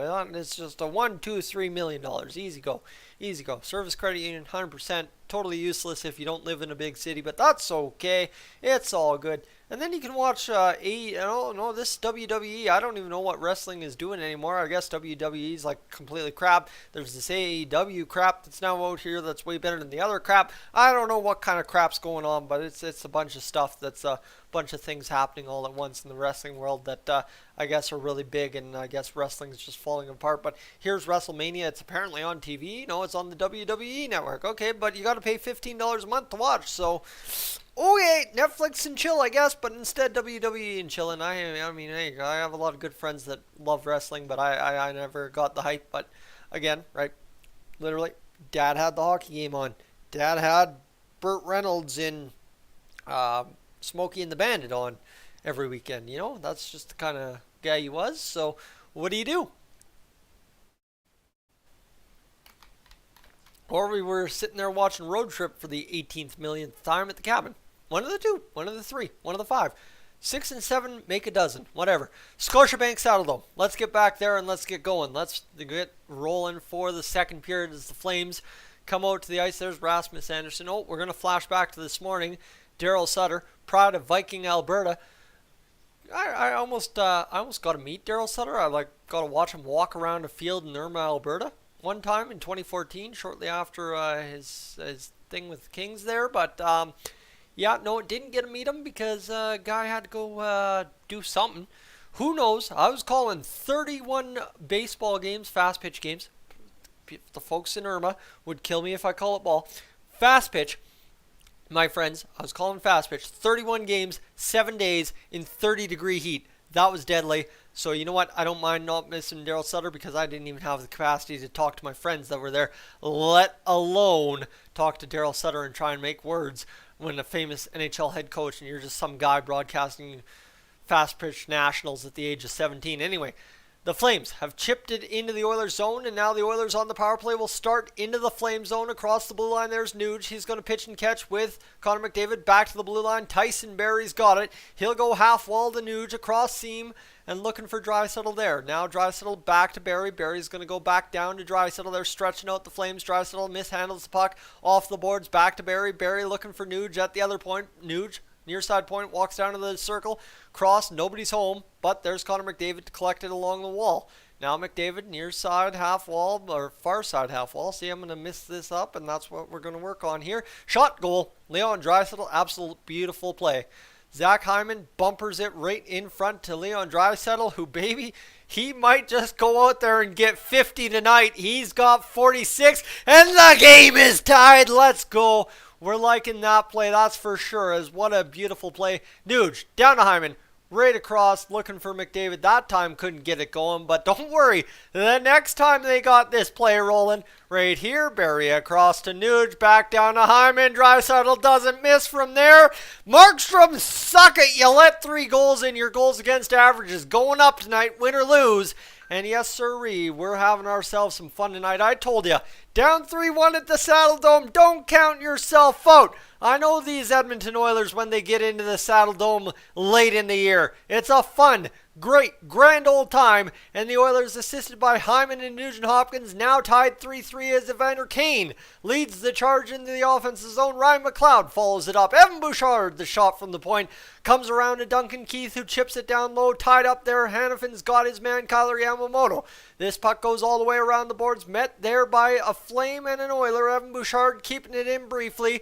Man's offside, helmet's on the ice, and the Flame just absolutely levels Bouchard. That's Blake Coleman throwing the body, and now Chris Tanev out of his own zone chips the puck ahead, but now cut off by Bouchard, who's right up after getting leveled.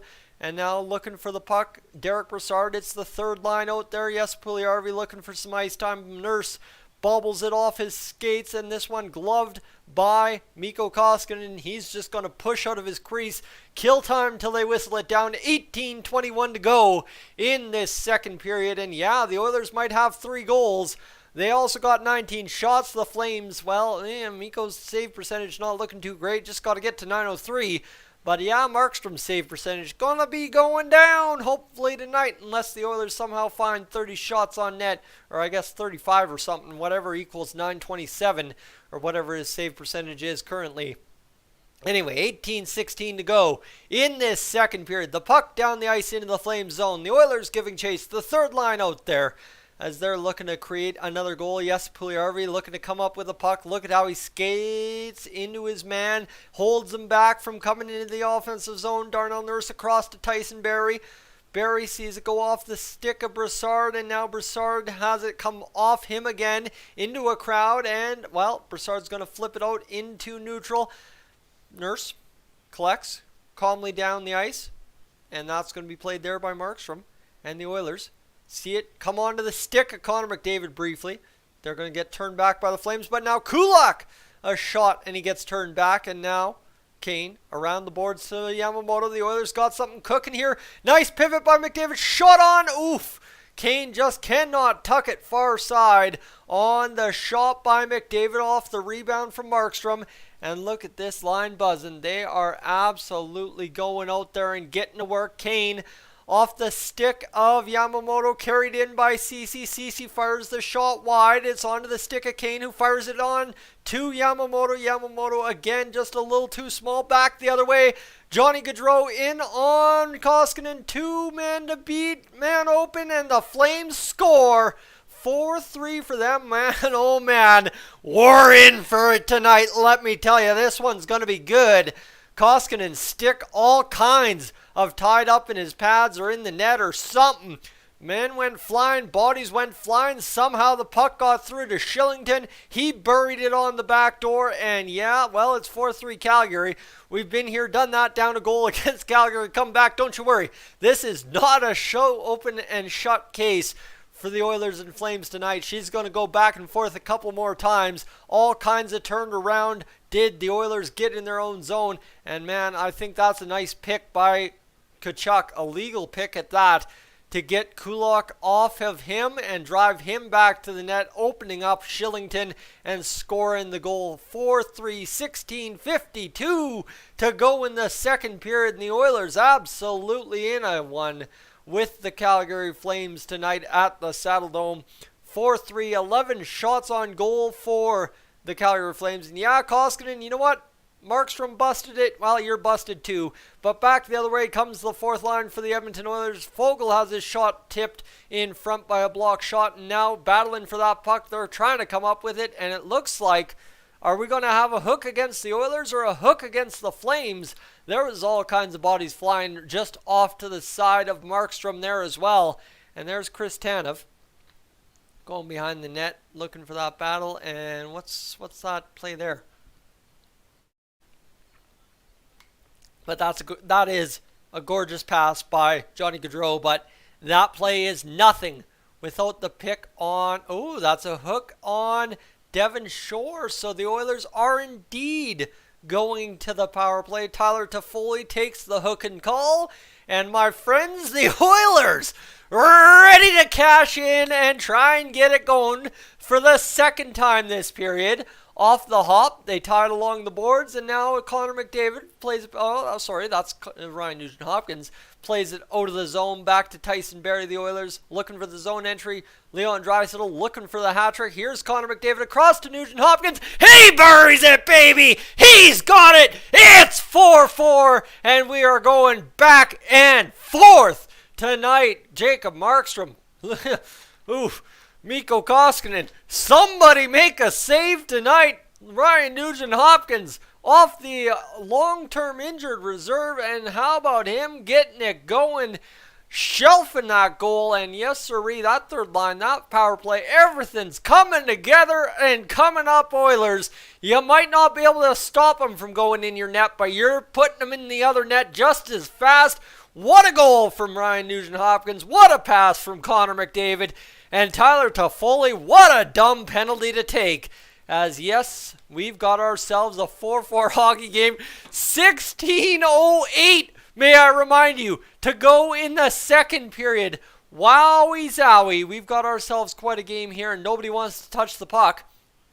And they're going to whistle it down because nobody wanted to touch the puck. A face-off to the left of Mikko Koskinen. Ryan Nugent-Hopkins, what a snipe show off the post. Beats Markstrom, and what a gorgeous goal that was. And what a play here just to carry it in by Draisaitl. He knew exactly what he was doing, dumping it off to McDavid. And then the rip job, the absolute rip job by Ryan Nugent-Hopkins gets it going. And Nuge, my friends, has got the goal that puts it 4-4. He's going to take the face-off to try and get out of the zone, and the Oilers do. Brassard's going to chip it ahead into Flames territory. Zadorov, the opposing number 16, meets it there, turns it over to the Oilers. That one goes up off a body and up and out of play. 15:44 to go in this second period, and my goodness, does it ever feel good, despite everything that's happened to be in this hockey game, to know this Edmonton Oilers squad is in full control of their destiny still. And I told you, and I am full sold that I fully now regret not going to the Saddle Dome tonight. Had to be an adult, had to be responsible with the animals, and that's okay as Devon Shore draws in to take the face-off. 15:40 to go in this second period. Turned over, Markstrom the glove save on Warren Foegele. Draisaitl, McDavid the assist. Draisaitl now up over 92 points on the season. McDavid, his 61st assist of the season, may I remind you. The only other player other than Wayne Gretzky to have something like 6 straight seasons of 60-plus assists in NHL history. So that's a whole deal in and of itself. And now, of course, you just got to go out there and win this hockey game. She's a fresh sheet. Yeah, both goalies might have allowed 4 goals, each doing as worse as the other. Don't you worry about it. 4 goals, 4-4 tie. Oilers, Flames at the Saddle Dome into the Oilers zone. Duncan Keith, Evan Bouchard, the D pairing out there for the Oilers right now, as Ryan McLeod picks up steam into the Flames zone. Cutting backhand around the net, shielding that puck, leaves it there for Draisaitl, who bounces it off the boards for Zach Hyman, who goes half wall. Draisaitl's got it. It's chipped by the Flames, who's going to beat Johnny Gaudreau of the Flames. Are going to beat Mikko Koskinen, and yes, they are. All kinds of turned around on 5 straight goals are the Edmonton Oilers. And you got to save one at some point if you're Mikko. Just get lucky. They're just going in. That's all they're doing. 5 goals, 12 shots. And Mikko's still probably staying in the net because what is going on with the Oilers defense tonight? What a disaster in the defensive zone tonight. Thankfully, you've been scoring just as many of you have been allowing, but Evan Bouchard gets absolutely outworked by Johnny Gaudreau, and then Evan Bouchard comes flying through the crease, screws up Koskinen's save attempt on the rebound, and what a play there. Just a nice bury job by Matthew Tkachuk. Give him credit where credit's due. He's created the last 2 goals and just puts it 5-hole on Koskinen, who's just floundering like a flopper out there. And it looks like Mr. Mike Smith is coming in relief of Mikko Koskinen. That's really, realistically, you ain't faulting Koskinen tonight. Yes, 5 goals, 12 shots against, but you take away 3 of them, and he's had a decent night on bad bounces. So here we go. The first goalie change of the night. There will be 2 or 3 tonight, I guarantee you, as Mike Smith comes off the bench, full well knowing since about the 5-minute mark of the first period that he was going to be coming into this hockey game at some point, as it just was not going to be that kind of night for Mikko Koskinen that you just salvage it after the first period. We had hopes, but after that 4th one went in, you knew it wasn't going to be. Now Darnell Nurse down there trying to get to work. Mikko Koskinen out of the game. Zach Kassian getting engaged in the offensive zone. Here come the Calgary Flames. They're going to try and get their first shot on Mike Smith, but they're going to get turned back. And oh my goodness, here we go. Zach Kassian at the point trying to retrieve that puck. Can't get it going. Mike Smith, his first save of the hockey game. Only thing now that worries me is the goals that go in are actually going to be the goalie's fault because Mike Smith's in net. Here's Darnell Nurse playing it across to Warren Foegele. He'll play it back to Nurse. Nurse turns it over, and thankfully the man hopping off the bench is Connor McDavid, and it's not a 2-on-1 back the other way. 14:05 to go in this second period. Seems like every time they get a chance, Zach Kassian's going to play a couple of minutes with Connor McDavid. He'll play it back, go for a line change. McDavid, Yamamoto, Kane on the ice now for the Oilers. This one chipped ahead off of Yamamoto onto his stick, and now he busts into the zone to Connor McDavid, who flubs on the puck. All kinds of ragdolled by the stick of Toffoli. That's a hook if you've ever called one, but they don't. And now 13:39 to go as the Oilers offense sets up in the Flames zone. Kulak, the shot blocked in front by a Flame, and then off of Connor McDavid back onto a Flame stick. 3-on-3 back the other way into the Oilers zone. 2 men fall down, and they're going to rule that one offside, my friends. That is a brutal go if you're the Oilers at the zone, because you would have liked that one to stay on side, let the D-man step up and go and start the rush back the other way. But we're not even halfway home, and it's 5-4 for the Calgary Flames. And wow, where's our man? I need to drink some more water because I am having a hard time keeping up on the hydration now. Hold on, phone call coming in. What?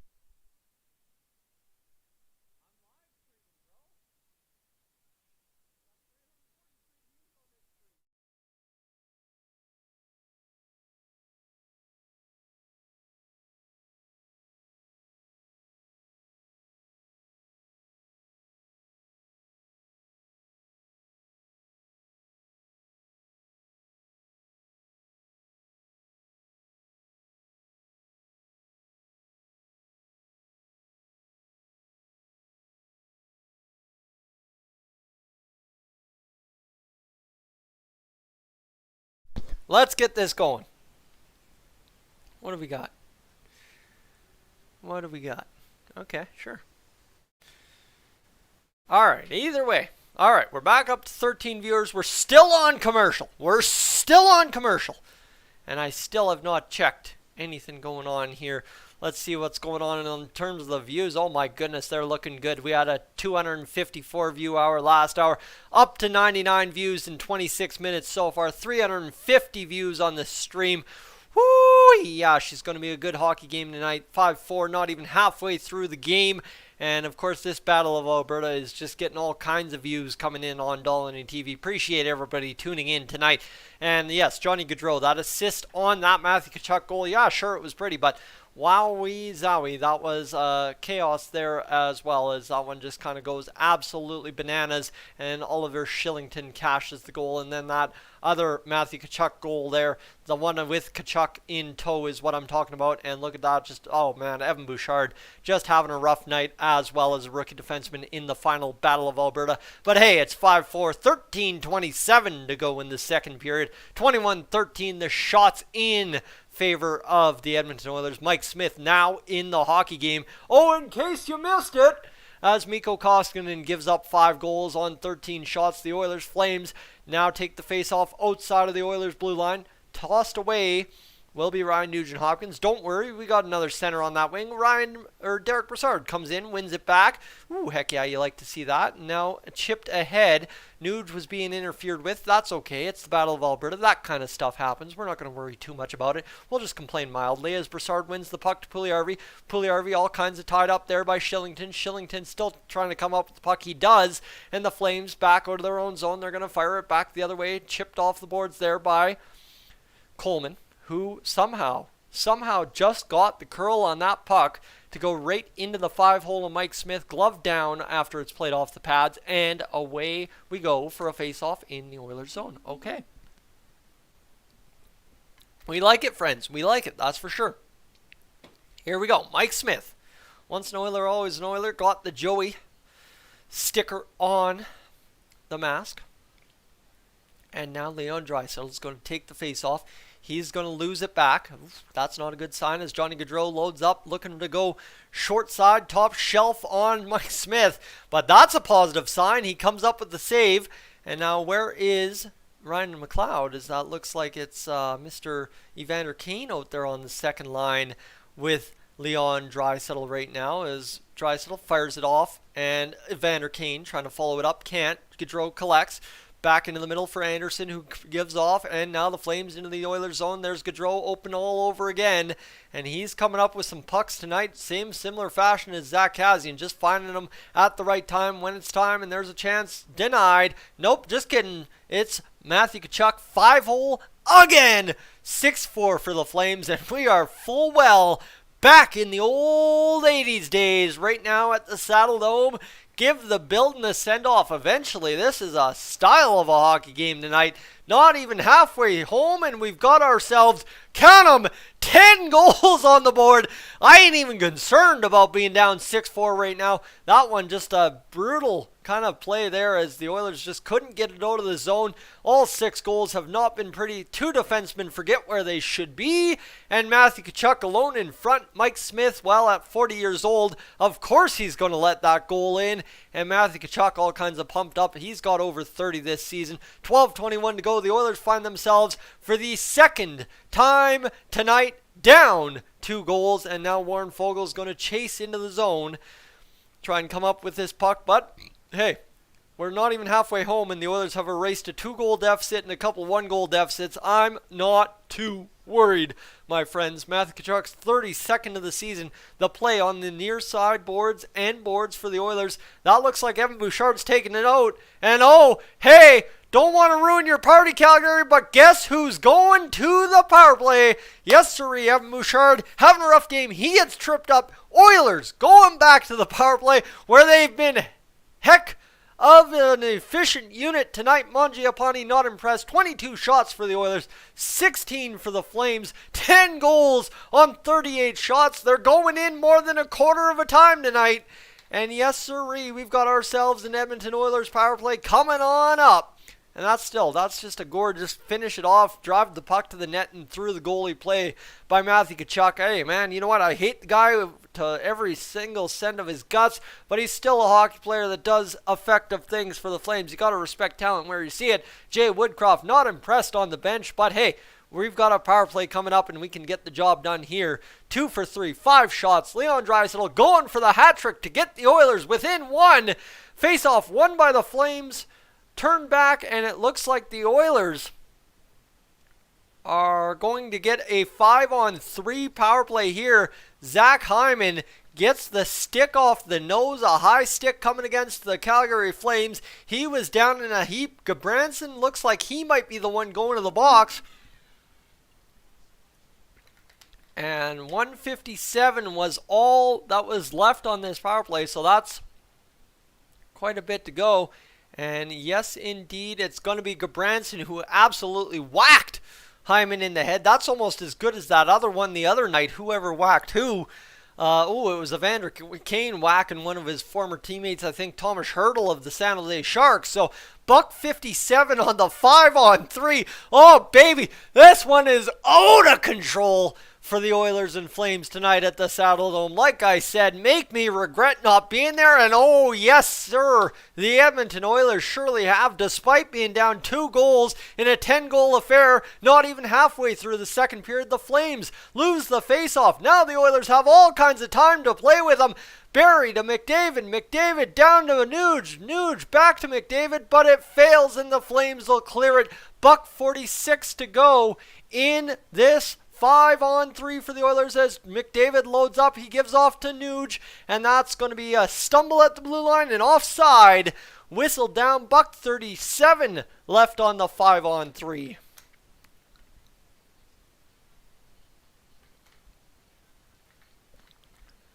So here we go. Puljujärvi's out there on the power play, and that one just barely gets interrupted by Chris Tanev. A good defensive stick. Hey, give credit. The Flames have played a solid defensive game to allow the Oilers to not generate as much as they have in the Oilers zone. However, you know what? Still 4 goals against Markstrom. 2-man advantage for the next buck 37. You gotta love it. We've got some time on the board to get going, that's for sure. And for some reason, they have now given Erik Gudbranson 14 minutes of penalty minutes. Okay, buck 40. That makes more sense. Thank you, boys. You got it fixed. You got it sorted. Let's get going. Buck 40, buck 37.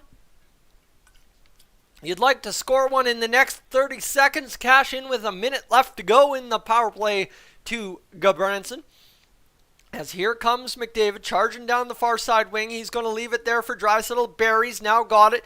Barry rolling around to high point. He's going to go across to McDavid. McDavid looks down to Nuge. Nuge across, looking for Draisaitl. Chipped and out. of the zone. The Flames will clear it. 2-man advantage for the next buck 17. You've essentially got the 2-man advantage, and you need to score here if you want more power play time. That's all it comes down to. Barrie with a $1:08 to go. Draisaitl back to Barrie. Barrie's faking the shot now across to McDavid. McDavid back to Barrie. Barrie, he's loading to Draisaitl. Draisaitl, far dot. He's got it down low. Draisaitl now back. Far dot. He goes across to McDavid. McDavid walks in across to Draisaitl. Shoots, scores! Hat trick!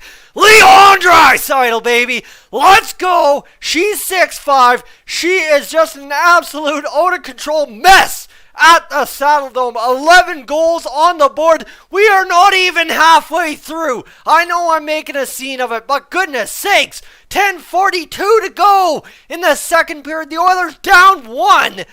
In a 6-5 hockey game on shot number 23 of the game, the Hats raining down at Scotiabank Saddledome as Leon Draisaitl, a 3-goal hat-trick performance and just absolutely dominating out there. Markstrom looking like a goof, and at some point, you gotta give him the heave-ho, just like you did Mikko Koskinen, and get the backup Dan Vladar in there. Wow, the Oilers absolutely moving the puck around on the power play. McDavid across to Draisaitl, scores the goal. 6-5, we've got the score right now, and she is just a fantastic heck of a hockey game tonight. Let me tell you, this one's absolutely out of control, and I am all here for it. That guy jumping so hard you can see his underwear.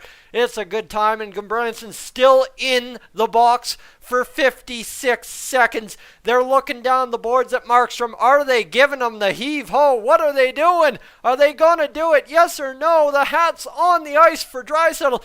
They didn't plan on picking up hats for the Oilers tonight, but that's what the Calgary Flames ice crew is doing. Let me tell you that much. Woo-wee! Let's go.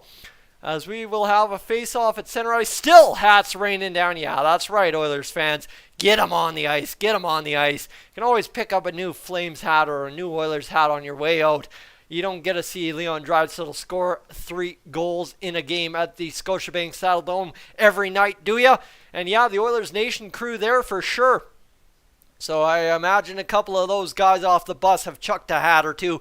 And now the power play continues for the next 56 seconds. That guy didn't chuck his hat. What's that, kid? Those guys didn't chuck their hat. What are they doing? Come on now, boys. You got to chuck it. Road Hattie for Draisaitl in a 6-4 hockey game to make it 6-5. You are kidding me if you're not chucking the hat. I'm sorry. Even my Louis DeBrusque old scrappy hat that's got the signature on it would have gotten chucked, that's for sure. They're still picking up hats off the ice. Oilers fans just wrecking the ice crew tonight. Now the Oilers with 52 seconds of power play time, looking to tie it up here in the second period midway through. Leon Draisaitl looking for goal number 4 if he can it, but you gotta also believe Connor McDavid would like to get in on the goal scoring action. Draisaitl, absolute minty hat trick to get it going. Mike Smith behind his own net. He's got the puck up the ice. We go 30 seconds in the power play as the Oilers draw up the ice. Leon Draisaitl plays it back to Tyson Barrie. Barrie's going to dish it off to McDavid. McDavid's going to go to Draisaitl. Remember, these boys just sat for a minute and a half waiting for them to clear the hats off the ice, so they got some legs to go again on this power play. Tyson Barrie officially halfway through the hockey game. We've got 11 goals on the board. Let me tell you, wow. Oh my goodness.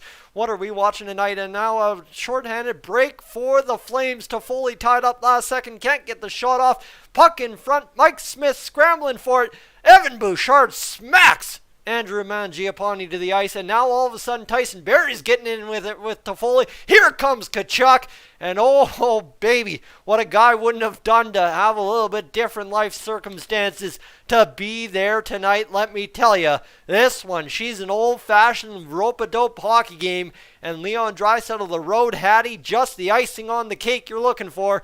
Could have used the equalizer, didn't get it. That's okay, we'll get her eventually.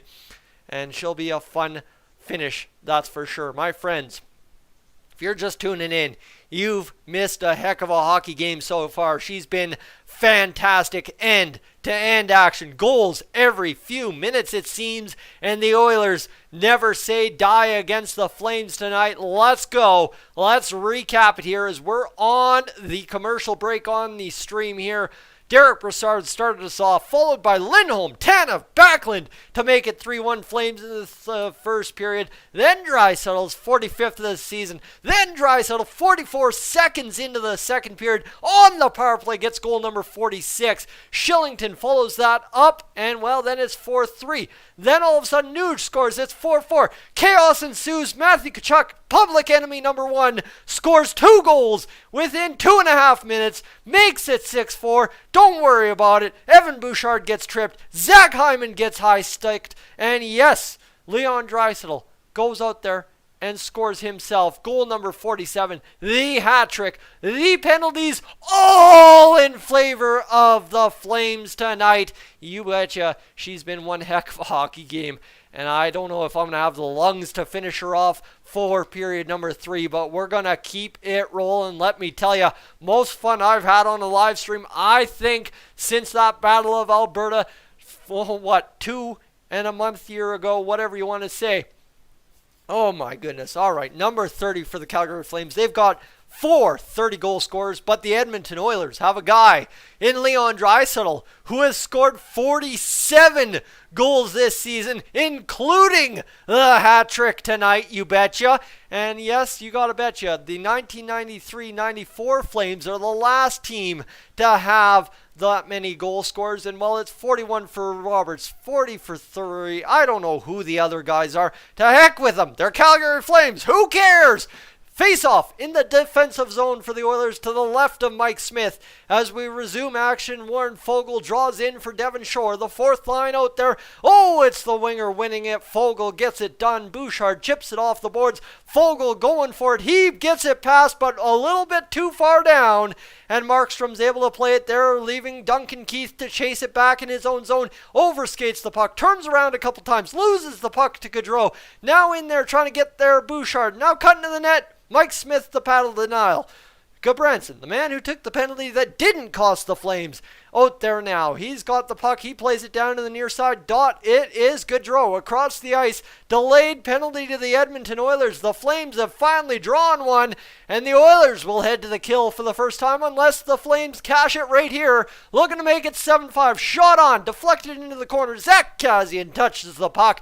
And my friends, the Flames will go to the power play for the first time tonight, looking for their first goal in what's been a doozy at the Saddledome. 8:58 to go in the second period. My goodness, buckle up. We've got still half a hockey game to go here. And like I said in the pregame, I wanted the Oilers to make me regret not going to the Saddledome tonight on multiple offers to go. And goodness sakes, do I ever. The Saddledome's packed. It's a good old time. 6-5, old-fashioned hockey. All kinds of goal scoring. Goalies can't make a save.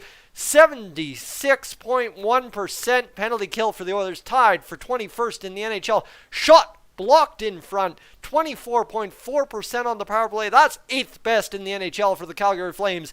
Jacob Markstrom out to play the puck. You gotta believe he'll get the heave-ho next goal against if the Oilers can tie this one 6-6, or if they have to make it 7-6 or 8-6, or what kind of 6 this has to be. We'll figure it out. Tyler Toffoli getting it into the offensive zone for the Flames. He's got it down below the boards. Going to let it go by. Shot from the point.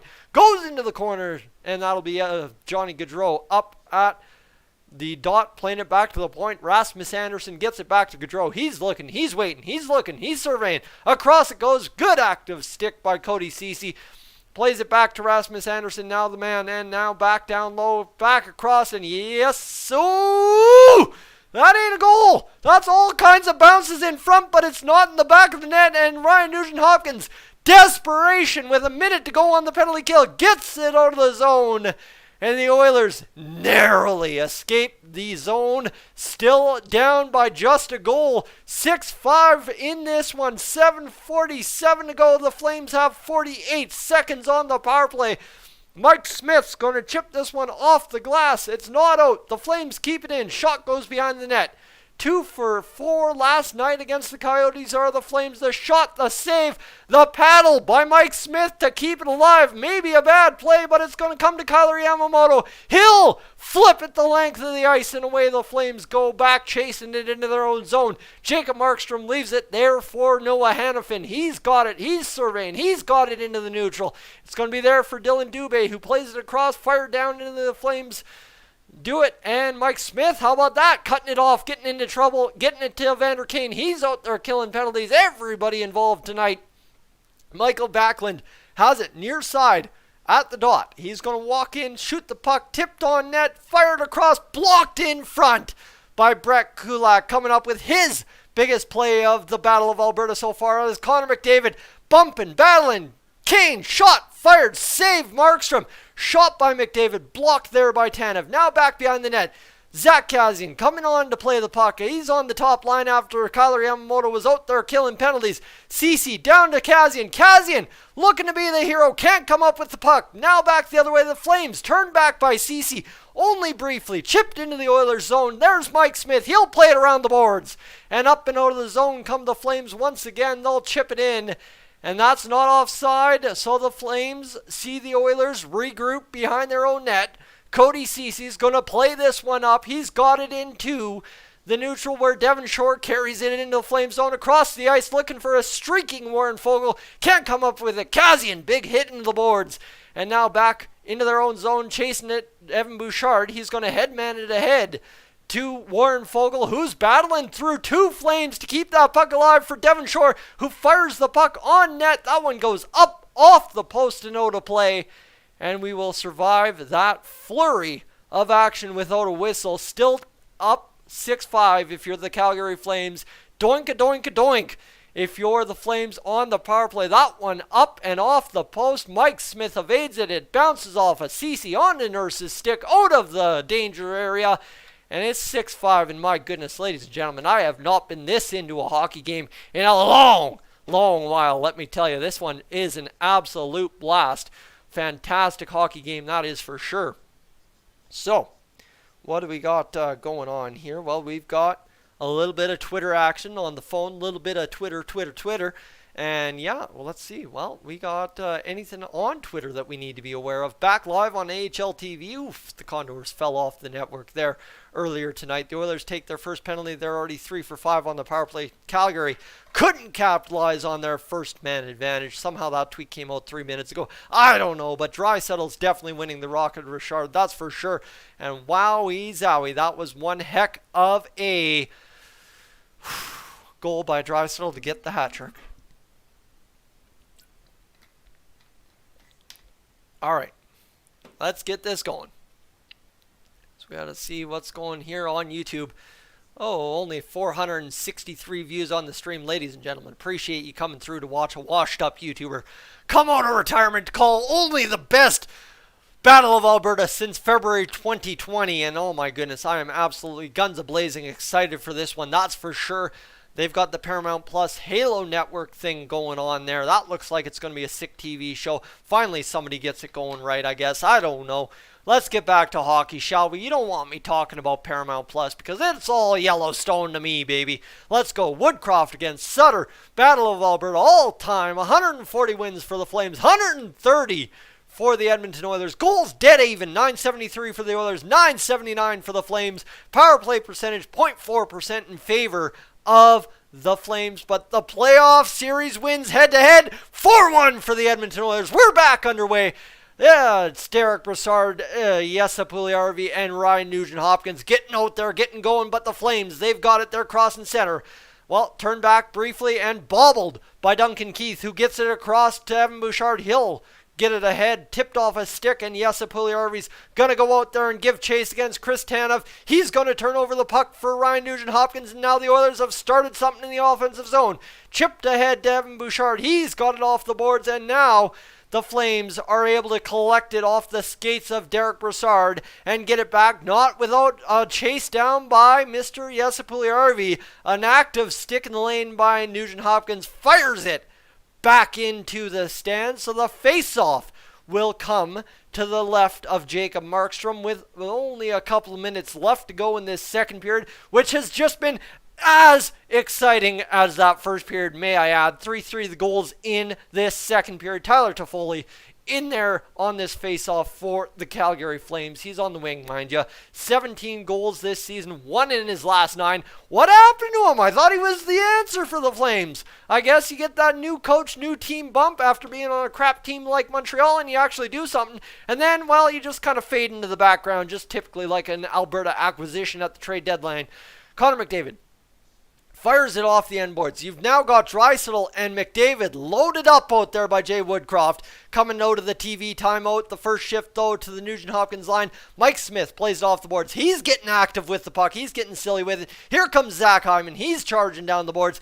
Everything's in the neutral zone still, though. You can't forget where the puck is if you're the Oilers. And Connor McDavid ties up with Tyler Toffoli. Rasmus Andersson across the Oilers' blue line. Leaves it there for the man Michael Backlund, who took that really greasy penalty on Connor McDavid that the Oilers made them pay for. Man down in front, and it's Mangiapane for the Flames as they still control this puck. Ceci goes chasing behind the net. He's going to tie up Mangiapane directly behind Mike Smith. Tyler Toffoli in there to aid against Connor McDavid. And, of course, Cody Ceci now. Nurse comes up with the puck. He's chasing it, and that is all kinds of taken out is Zach Hyman. And he's looking for the penalty. He's not going to get it. He's just going to go off for a change if he's not going to get that penalty. Slapped off the boards by the Edmonton Oilers. Flames come up with it. They're going to slap it off the boards themselves and get it into Oilers territory. Zach Kassian near sideboards. He's going to leave it there, and the Flames come up with it. Shot in front. Wired off somebody and goes wide. And now the Flames again near sideboards. Get it up to the point. Eric Branson fires that shot in. It's going to go into the crease, out of the crease. Some kind of penalty coming up. Interference against somebody. Looks like Connor McDavid. 3:41 to go in this second period. Looks like the Flames are going to the power play again. As refs just giving him the old, you get over there, man. You're taking that penalty. Interference against the captain for the Oilers. 6-5 for the Flames. Need a shorty here going into the final little bit as McDavid just kind of takes out Yarncroke and wraps him up. Yeah, somebody does that. Connor McDavid, not a penalty. Connor McDavid does that to somebody. That's probably a 5-game suspension and a 5-minute interference penalty. However, it's only 2 minutes. A guy exaggerates a little bit too much once in a while. Well, Nugent-Hopkins loses the face-off. Kulak couldn't come up with it, so Gaudreau at the point for the Flames. Pitch and catch, shot blocked in front. Flames still have it, top of the dot. There's Gaudreau. He fires it off the pads of Smith. Nice save.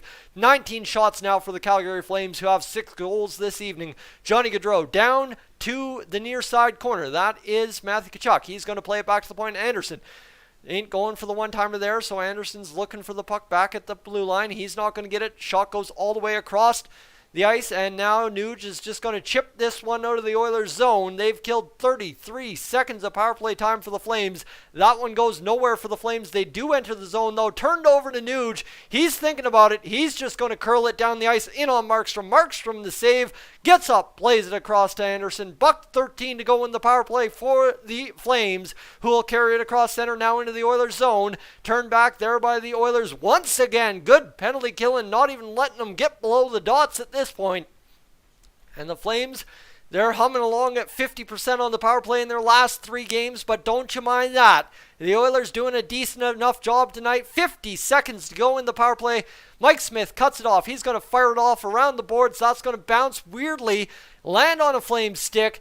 Going to go into the corner. The Flames still looking to come up with this puck somewhere on net. Backlund, half wall, option. Looking. Hanifin tees it up. Shot from the point goes off a body in front and wide of the net. And now the Flames once again recollect. That one goes off the backhand of Backlund. He groups it up. Back to the point. Hanifin's got it. 23 seconds. Shot blocked by Ceci. Ceci gets it around. And it'll go back to Backlund on the near side half wall. He's got it there against Yamamoto. The Flames keep working the puck. They're churning. 13 seconds to go in the power play. Looking to make it 6-5 in this absolute throwback hockey game. $1:47 to go in the second period. Shot from Backlund. Wired off the glove of Mike Smith. End boards back into Smith's glove. 1 second remains on the power play. And we got a $1:41 to go in this second period. 6-5. For the Calgary Flames, as their power play looks like it will land, and that one all kinds of lucky to not deflect into the net. Those are the ones that go in against the Oilers, let me tell you. And Backlund, the shot off the tip of Smith's glove, off the end boards, right back to Mike Smith. And this puck handling by Mike Smith, and then Backlund coming in there greasing against Smith. Yeah, Smith came out to have a word against his former teammate. Hyman says, hey, don't mind that guy. We got this penalty killed. Buck 41 to go in the second period. The Oilers puck is down. Power play's over. The penalty kill successful. Connor McDavid doesn't cost him, and he's up and out of the box, and now you got Puljujarvi, Draisaitl, and of course Bouchard out there looking to gun for the Oilers, and now here comes Puljujarvi and McDavid. McDavid headman's way out of the reach of Puljujarvi, and the Flames turn it back. They've got it at neutral across center, tipped in, and that is not going to be icing against the Flames. Bouchard collects from Keith. Keith gets it ahead to Bouchard, who goes to Puljujarvi, and now McDavid across into the Oilers zone. Back to the point, Bouchard, a blast shot, Puljujarvi denied. Bouchard comes up with it at the point. He's looking for an option, tries to turn it back to McDavid. Gaudreau gets the puck on the takeaway. Back the other way comes to Tkachuk. Tkachuk looking, goes between the legs to Gaudreau. Gaudreau off the boards. Shot fired, goes wide.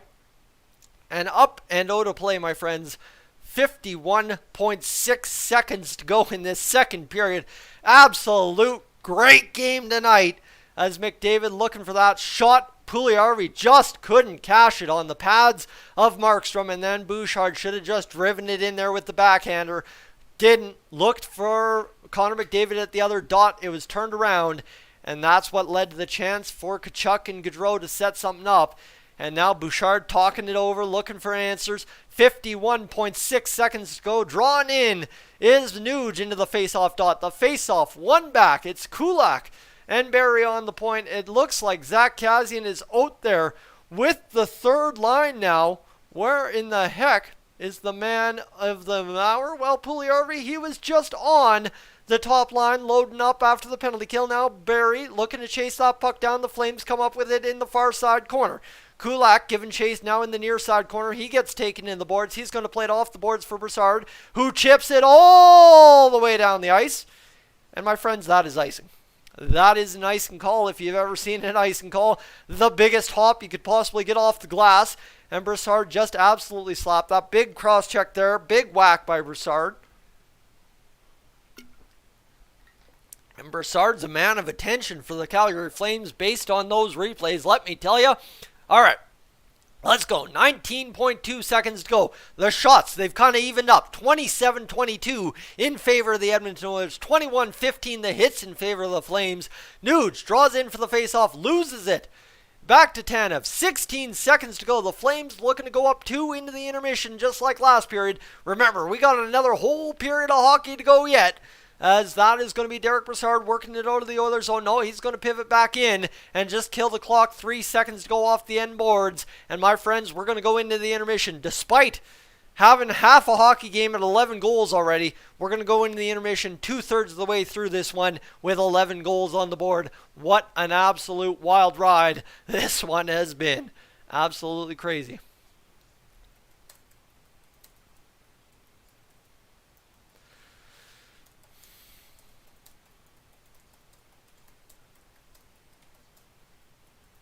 Wow. Whew. Take a breath. Relax. Do it all again in a few minutes' time. My friends, that was a blast. They don't come better than that, that's for sure. 528 views on the stream. Not bad for a guy just crawling out of a hole somewhere in southern Alberta and calling a hockey game on YouTube while watching on TV. Let me tell you that much. As the Edmonton Oilers, they've come out and absolutely put on a show. Yeah, they're down a goal. Who the heck cares? You know what? It's a good old-fashioned night at the Saddle Dome, and that, my friends, is what I am here for tonight. I told them, make me regret not going. Right now, I don't have a care in the world being down a goal because this one has been a heck of a hockey game.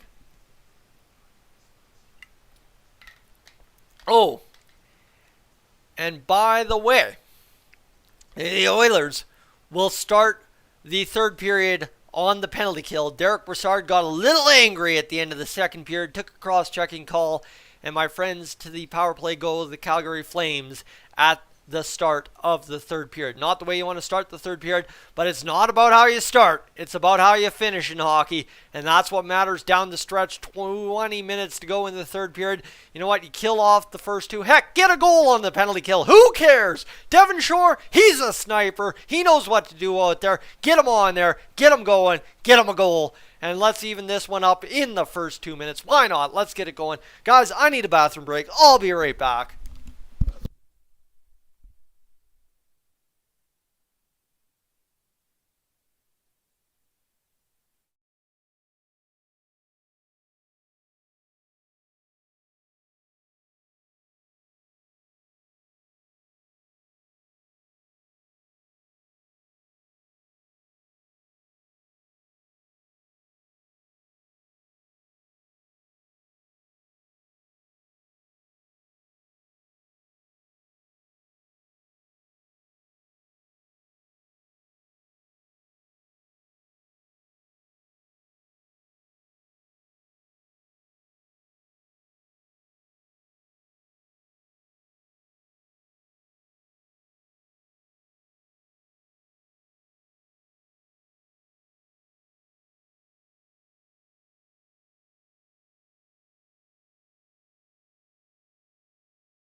Let's go. All right, let's finish this off because this is going to be one heck of a finish to a hockey game. Let me tell you that for sure. Oh my goodness, man. This is insane. All right. Send a couple of text messages. Make sure everybody's good. Make sure everybody's caught up to the moment. And my friends, we are currently finding ourselves with 1 period to play, down a goal going into the third period. Oh yes, light me up. That's what I'm looking for on a Saturday night against the Calgary Flames at the Saddledome. Let me tell you, 100% is what I'm looking for on a Saturday night against the Calgary Flames at the Saddledome. Ladies and gentlemen, by the way, what I want you to do right now is I want you to hit that subscribe button if you're new to the channel, not because you're watching the Calgary Flames and Edmonton Oilers on Dolynny TV. What I want you to do that for is if you think I'm doing an alright job tonight, if you think the play-by-play of watching a hockey game on TV, on Sportsnet, on a stream that's delayed by 30 seconds, I'm doing a good job, you know what? I want you to tune back in next weekend when I'm live up in Cold Lake calling U18 Female B Provincials for Hockey Alberta up in Cold Lake, April 1st through April 3rd. 8 games exclusively available on Dolynny TV. That's what I'm asking you to subscribe for this evening. I don't care about the Oilers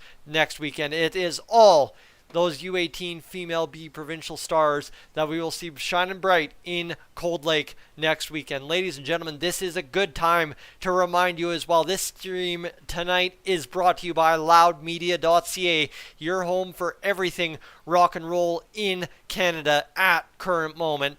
Ladies and gentlemen, please go check out the website and familiarize yourself. So with that said, we've got ourselves a 6-5 hockey game.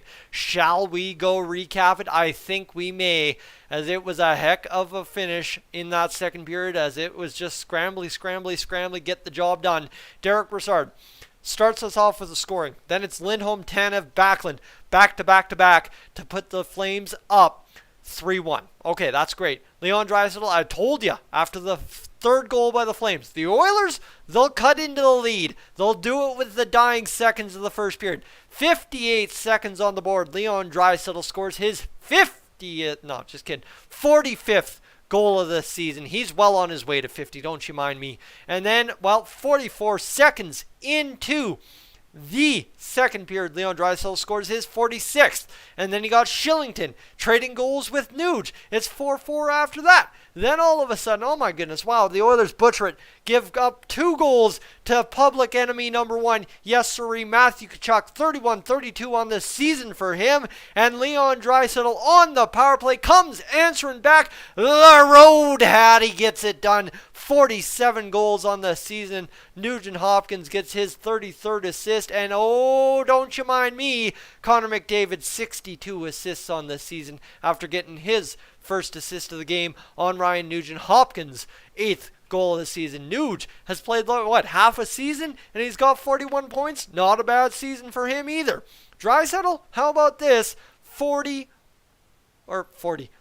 points. 4 points on the night so far on 5 goals. Have yourself a night, Leon Draisaitl, who is chasing down. You imagine a 4-goal performance. All he has to do is get 2 more next game. And oh, baby, he's got 50 on the year. Whew, wouldn't that be something? And that second goal by Draisaitl. That second goal by Draisaitl was so good. And then Nuge's goal. So good off the post and in. Let me tell you, that's how a big boy eats in the NHL. And yes, Mr. Ryan Nugent Hopkins got it done. That's all that matters. All right. Daniel Speedy Sprong reporting for duty. Okay, well, he's playing for the Seattle Kraken nowadays, so it is what it is.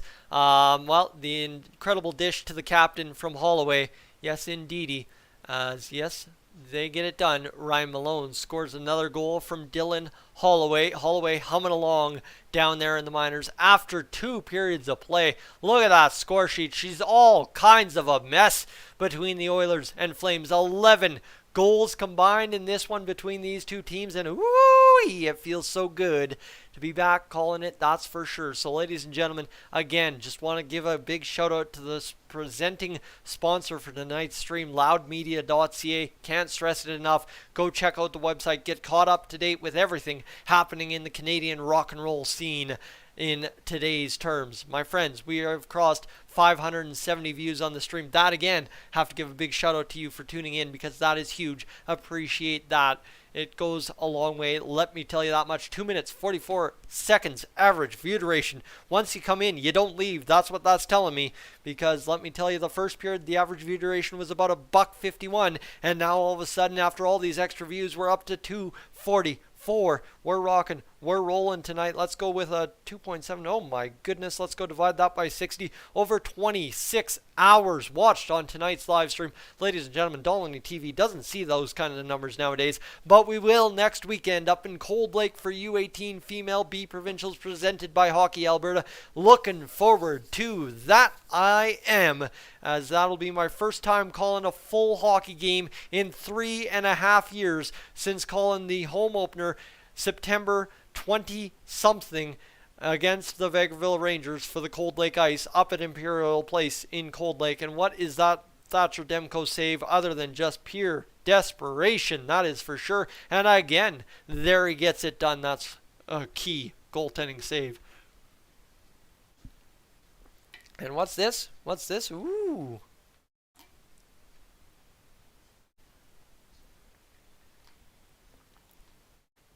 There's Wayne Gretzky.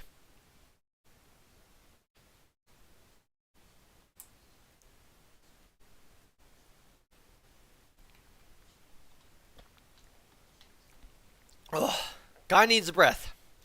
Yeah, I don't know why they keep showing that one guy celebrating that Draisaitl goal. Dude's like 3/4 of his underwear's hanging out, but I mean, you know, Sportsnet, they take some liberties where they can, and it's nice to see some broadcasters take liberties with the broadcast once in a while, but that's a little highly questionable to me to be showing a guy fully underweared, but I mean, each to their own, and away we go. So, let's get this going, shall we? Let's see what else we can review and figure out here as we hum along for tonight's hockey game. Well, that pregame video that I did, not so good, 30 views, but hey, I promised you I'd do a video. I did, and I got it done, and that's all that matters. Now we're doing a live stream, which I didn't promise, and is what it is. As well, if you haven't already, you can go check out my content over on Clemhawks' YouTube channel, where I'll be bringing some MLB The Show 22 content, just for the heck of it, just have a good old time. Enjoy, well, the old Yak City Gaming, which is the new Dolynny TV, and have a great old time doing doing things up over there, that's for sure. Anyway, I just like the hockey game to get back on because I'd like to finish this off, go to bed, and drive to Lethbridge tomorrow morning to get the appointment dealt with and get that out of the way before going up to Cold Lake. Literally have to go to the border before driving to Cold Lake 2 days later. Oh my goodness. $1.67 a liter. Guy is complaining. Normally it's like, a guy can't complain about having to make an extra trip to Lethbridge. A guy certainly can complain right now, and it is just certainly not a good time to have to be out on the roads driving as many miles as I am the next little while. So it looks like they still haven't officially given the penalty to Derek Brassard, but as reported by Daniel Nugent-Bowman of The Athletic, the Oilers will start the third period on the penalty kill, so watch for that, my friends. Third is rolling. The Condors are up 3-2 in the Bakersfield Oil Dock Claude orange third alternate jerseys. Can I throw any more words at it? Yeah, no, I can't. I'm up on out of words, so let's just get off commercial and let's go watch some hockey, shall we? Love your ears. Love your ears. Well, I mean, I don't respect my ears. I'm a guy that hears Luke Combs doing this, and I crank it all the way up to full and just blast down the old Highway 9, and away we go, right? Have a good time. You ain't driving if you ain't making yourself deaf. That's my word motto thing of saying lately. So, what do we got? Kevin Gosman's a Blue Jay. Vladdy Guerrero's still a Blue Jay. Yeah, and don't forget about that George Springer guy. Don't forget about that Teoscar Hernandez guy. And Santiago Espinal don't get enough love, let me tell you. So, Bo Bichette, him too. Let's go. Blue Jays baseball on Sportsnet. Going to be all fun. That's how I pay for my Sportsnet subscription, is when you're watching Sportsnet every single day of the summer, because those Blue Jays are way too much fun to watch in the summer. Yeah, it's true. And they're at home this year. So don't forget about that. Anyway, let's get things rolling, shall we? Anything would be good here.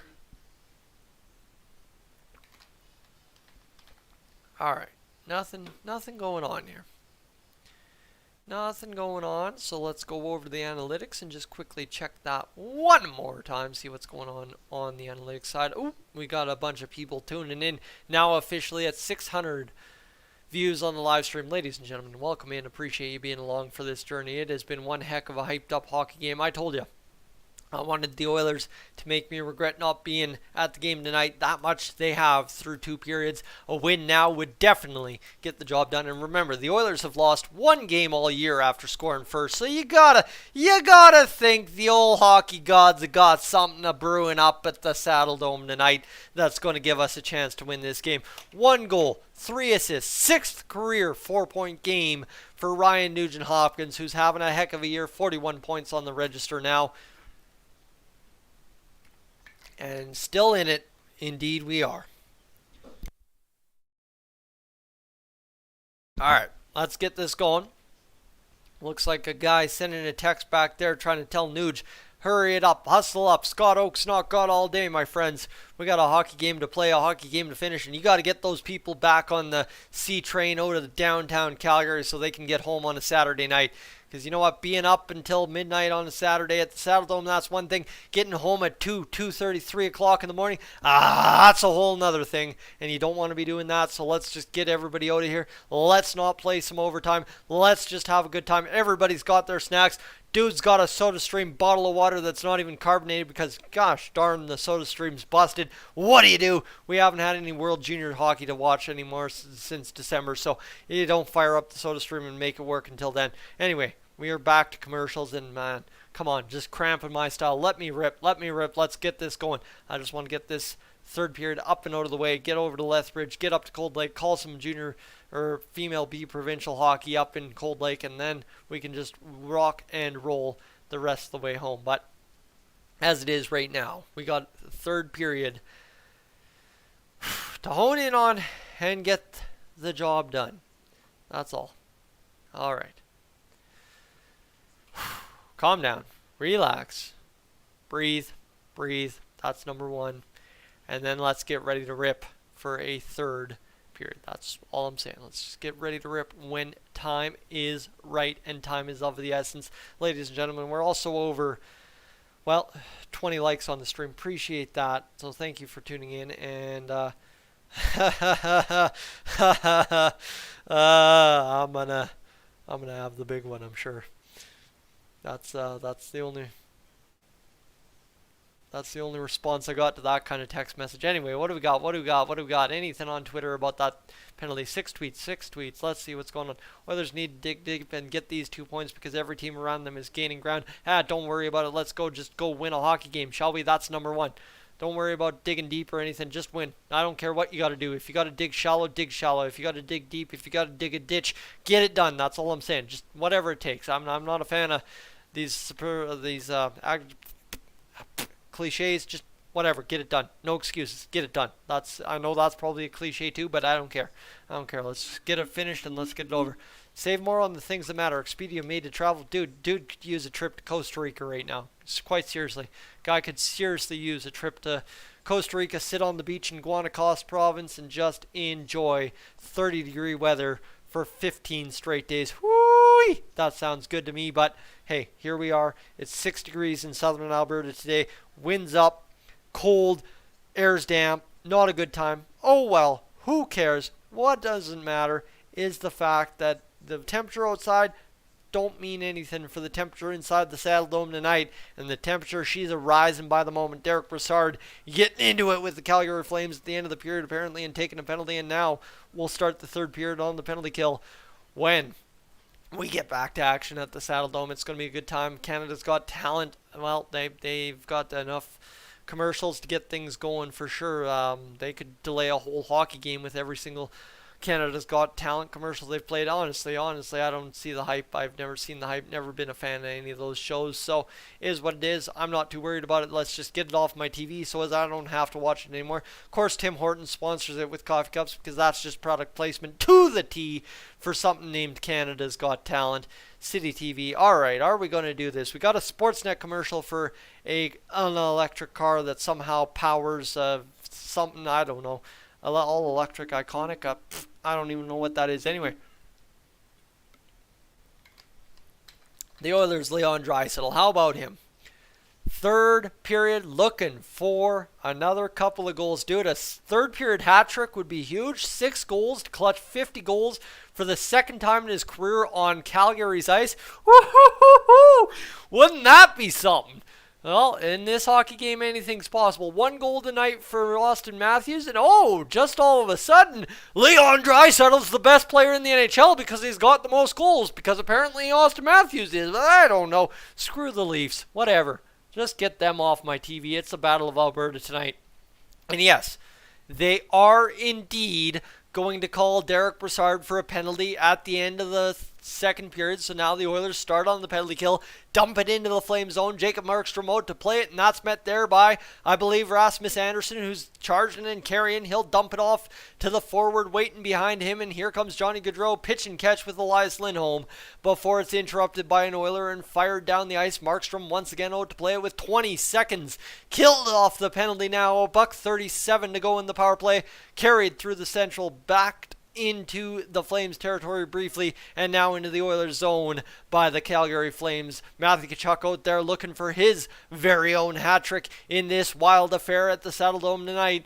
Rimmed around the boards to Johnny Gaudreau by Rasmus Andersson, and now met behind the net. Both of the Oilers' defense players. Oh, no, actually, Darnell Nurse staying in front of the net. Now it's met back at the point by Rasmus Andersson across to Johnny Gaudreau at the dot. He walks in, fires the shot. He's trying to pick that top corner on Mike Smith. Denied twice, or maybe even a third time so far this hockey game, with a minute gone in the third period. And how about $1:05 gone in the power play? Now the Flames carry it into Oilers territory, but an active stick by Devon Shore turns it back. $1:15 gone in the third period. The Oilers trail by 1, 6-5, as the Flames get some zone time now set up in the Oilers. Oh my goodness, that's a bad bobble, and Noah Hannafin collects in neutral, so that zone time evaporates as soon as it was starting to appear. 29 seconds to go in the power play, and the Flames have yet to do anything substantial. The announcer curse may be real as the Flames cross the zone. They're in, and it's cleared out. 19 seconds to go. What a beautiful clear by the Oilers. 14 on the clock. McDavid's going to turn Hanifin around. 10, 9, 8. And you betcha we're almost 2 minutes through this third period, and the Oilers are going to escape for yet another time on the penalty kill without giving up a goal. 1 second, it bleeds off the clock, and the Flames, they have it in the Oilers zone, back to the point, far side, rimmed around the boards. Lucic meets it there. He has it bobble off his stick, and now the Oilers chip and charge to the blue line, turned over by Bouchard, but Connor McDavid comes up with the puck. He'll fire it into the far side corner of the Flames zone. Evander Kane gives chase, comes up with the puck briefly, now battled there by two Flames. Kane out in front, can't come up with the puck. Puljujarvi now with it, and Kane will finish off Coleman and give it back to Connor McDavid, who's streaking in. Puljujarvi across to Kane, shoots, denied by Markstrom, and back the other way. The puck comes all the way on to Mike Smith, who will fire it right back up the middle and onto a Calgary Flames stick. What a chance for Evander Kane, couldn't cash it, and light me up. This one just continues to get better by the minute as Warren Foegele now into the corner has it turned over to a Flames shot and score. Noah Hanifin of the Calgary Flames gets the goal, I believe. And that, my friends, is a 7-5 lead for Calgary. It costs you. It's Elias Lindholm by looks of it. Sorry, I saw 5-5. It's instead 28. Guys as blind as a bat out there calling a hockey game tonight. However, you know what? A good chance at one end, as Drew Remendo might say, leads to a goal at the other. And what a chance it was. Puljujarvi across to Evander Kane. And that's what goaltending in the modern age looks like. Jacob Markstrom gets the big save and keeps his team in it, up a goal, and then back the other way come the Oilers. Well, Evan Bouchard again just kind of drifts into the corner, gets turned around. Ceci, Bouchard, and back of the net Lindholm.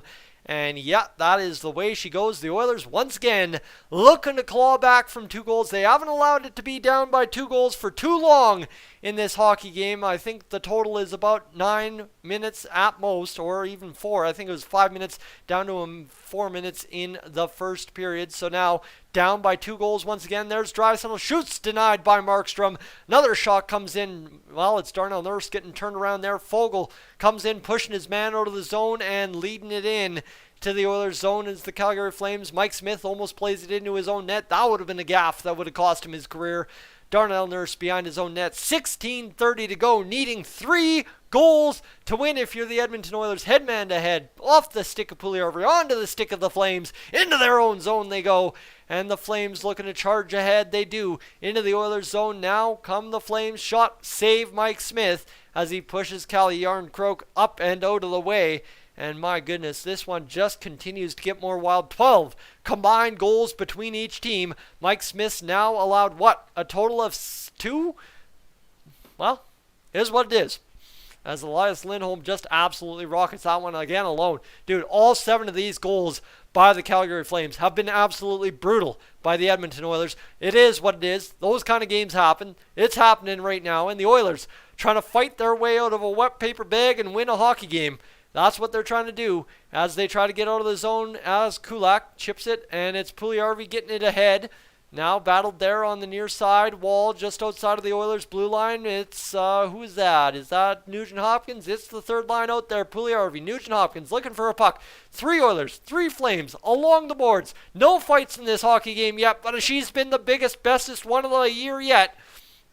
In terms of a losing effort as far as she goes so far. Puljujarvi off the boards to Nuge. Nuge up ahead. He's got Puljujarvi streaking in. Puljujarvi half clap. Tipping looking in front. Can't get it.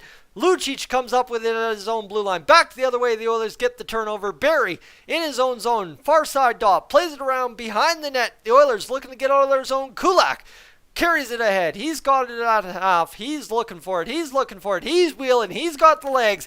He is going to keep a hold of that puck for the time being. Turn it over to Lucic. Big man takes out big man. Bouchard takes down Lucic. Then it's Lewis taking down Kulak behind the Oilers net. Out in front, the Oilers get the turnover, and away comes Kyler Yamamoto. Hot as ever. Looking across the blue line. He's taken out, can't get it into the Flames zone deep. And now the Flames just take it there themselves. Turn it over to the Oilers. Weak pass there by Connor McDavid. Lands on the Flames stick and back into the neutral. It goes over the glove of Keith and back in behind the Oilers net. That's met there by Evan Bouchard, who will carry it out and pass it up and, well, around Evander Kane, who had no clue where that puck was. So now with 5.5 minutes gone in the third period, the Oilers find themselves down by 2 goals after killing off that penalty, leading to the net. It's a shot, it's a block, it's a save. I don't know, it's an airplane. Mike Smith comes up with the cover and a scramble in front of the net. Doesn't cost the Oilers, and it's 7-5 still as it stands, with 14:19 to go in the third period. My goodness, this one has been an absolute treat. I can't say that enough. Yes, Puljujärvi, man, he wishes he would have wired that puck on net. He had Kulak driving, looking for the tip, and he knew what he was doing, but it's just barely blocked by a sprawling Flame, and it leads to a chance here at the other end where Elias Lindholm drives to the net, denied.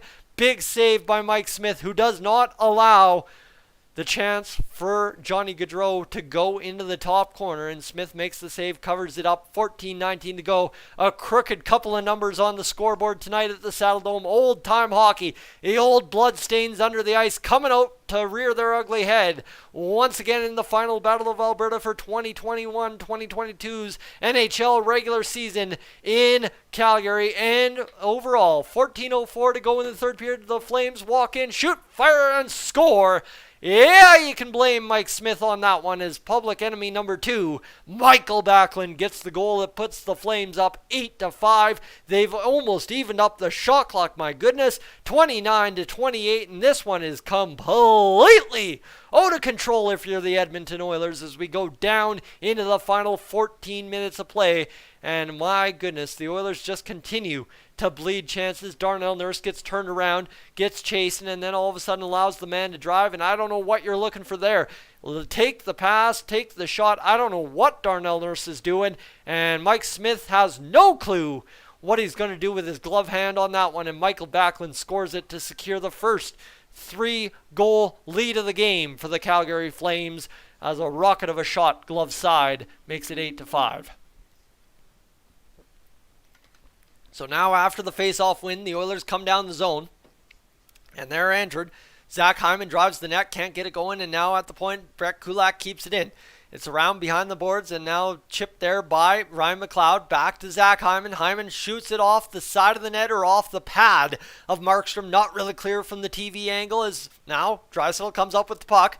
Hyman fires a shot, blocked in front, scramble, comes out of the zone. Kulak meets it at his own blue line. He's got the puck. He turns around, back to Tyson Barrie, who's looking to get out. He will. No, he'll retreat into the Oilers zone a little bit, kill a little time off the clock, allow the line change to set up. There's Puljujärvi, the third line, coming over the ice, and Brassard plays it across to Manoj, who hadn't met the puck and misses it. And now Johnny Gaudreau in chase with the puck. I think he may have just drawn a hook from Ryan Nugent-Hopkins by the looks of that. Maybe not, as they carry it into the offensive zone. Puck bounces in front. Gaudreau still can't buy one. He's been looking for one. He can't get it past Mike Smith, despite a numerous couple of occasions. Hanifin absolutely wipes out Puljujärvi. The Flames behind their own net, looking to get it out of the zone. Can't. Yes. No. Maybe. As it's onto the stick now of Hanifin, who will fire it up, tip it into the Flames neutral, and, well, now they get across. Johnny Gaudreau turned back by the stick of Evan Bouchard, who's been weeble-wobbly this game for sure. Again, rookie defenseman, you live and die by it, and, well, we're dying by it with Darnell Nurse this evening as well.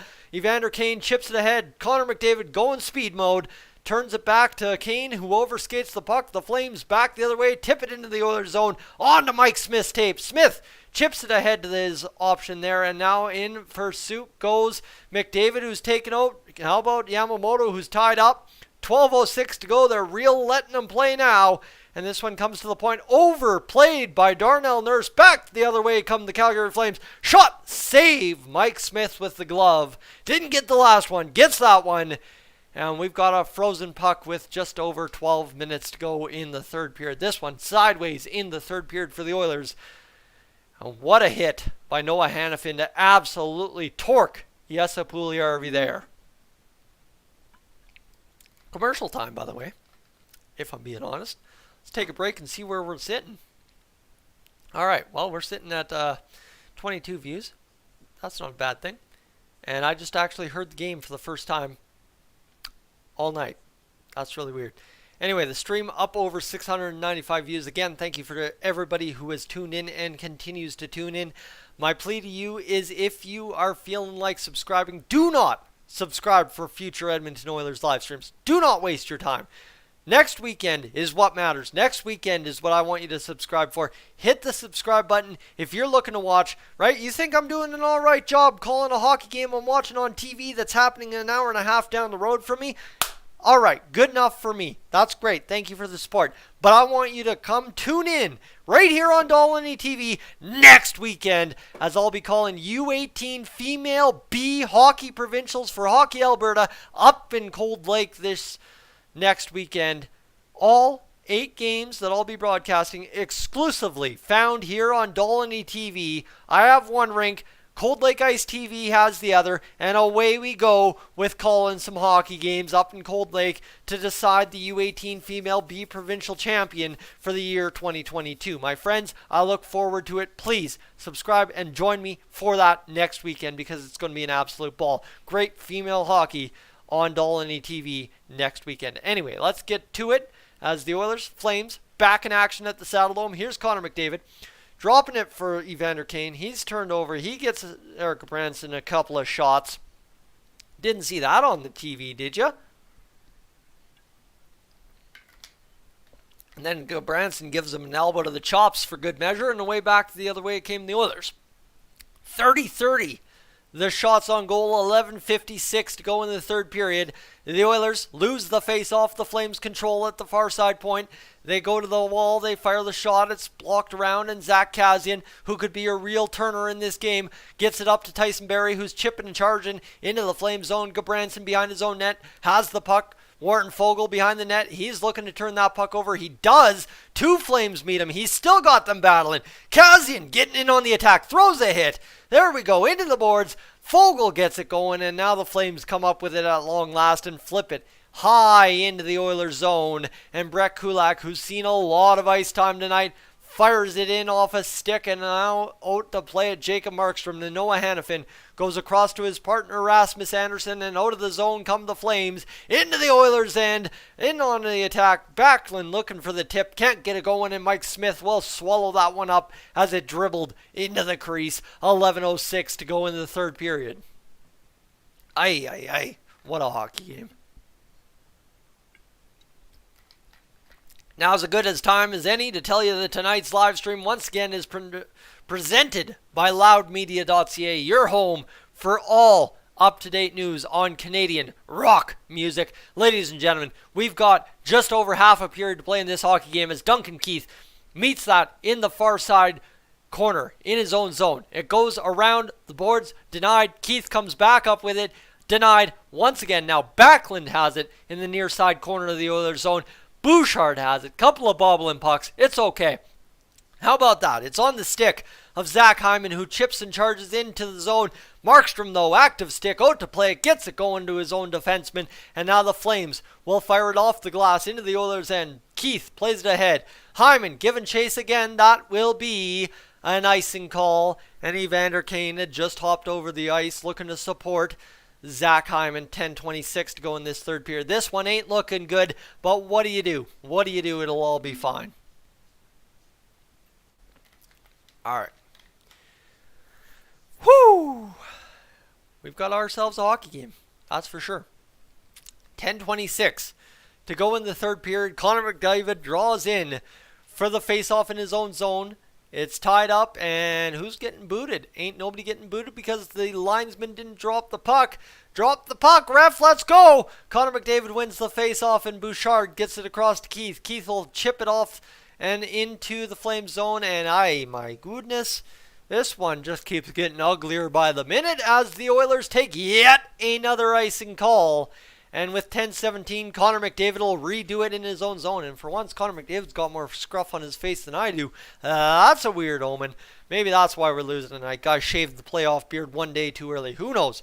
Either way, right? We'll get going and we'll finish off this game and we'll get flying into the final 10 minutes of hockey. But first, 17 seconds to go as Evander Kane, off a bobbled face-off by the Calgary Flames, picks it up and goes for a skate into the Flames zone. He's got the puck there. He loses it to 2 Flames, and Johnny Gaudreau will get it out of his own zone. Cross ice on the far side boards. Now Matthew Tkachuk chips it past and through Darnell Nurse, who's being held up heavy by Matthew Tkachuk. Now the puck comes back to Johnny Gaudreau. Kane gets an active stick off him. Yes, Puljujärvi there. Meets it. He's got it. He's had a strong game tonight. He's been around pucks all night long. Flames out in front. What a glove save.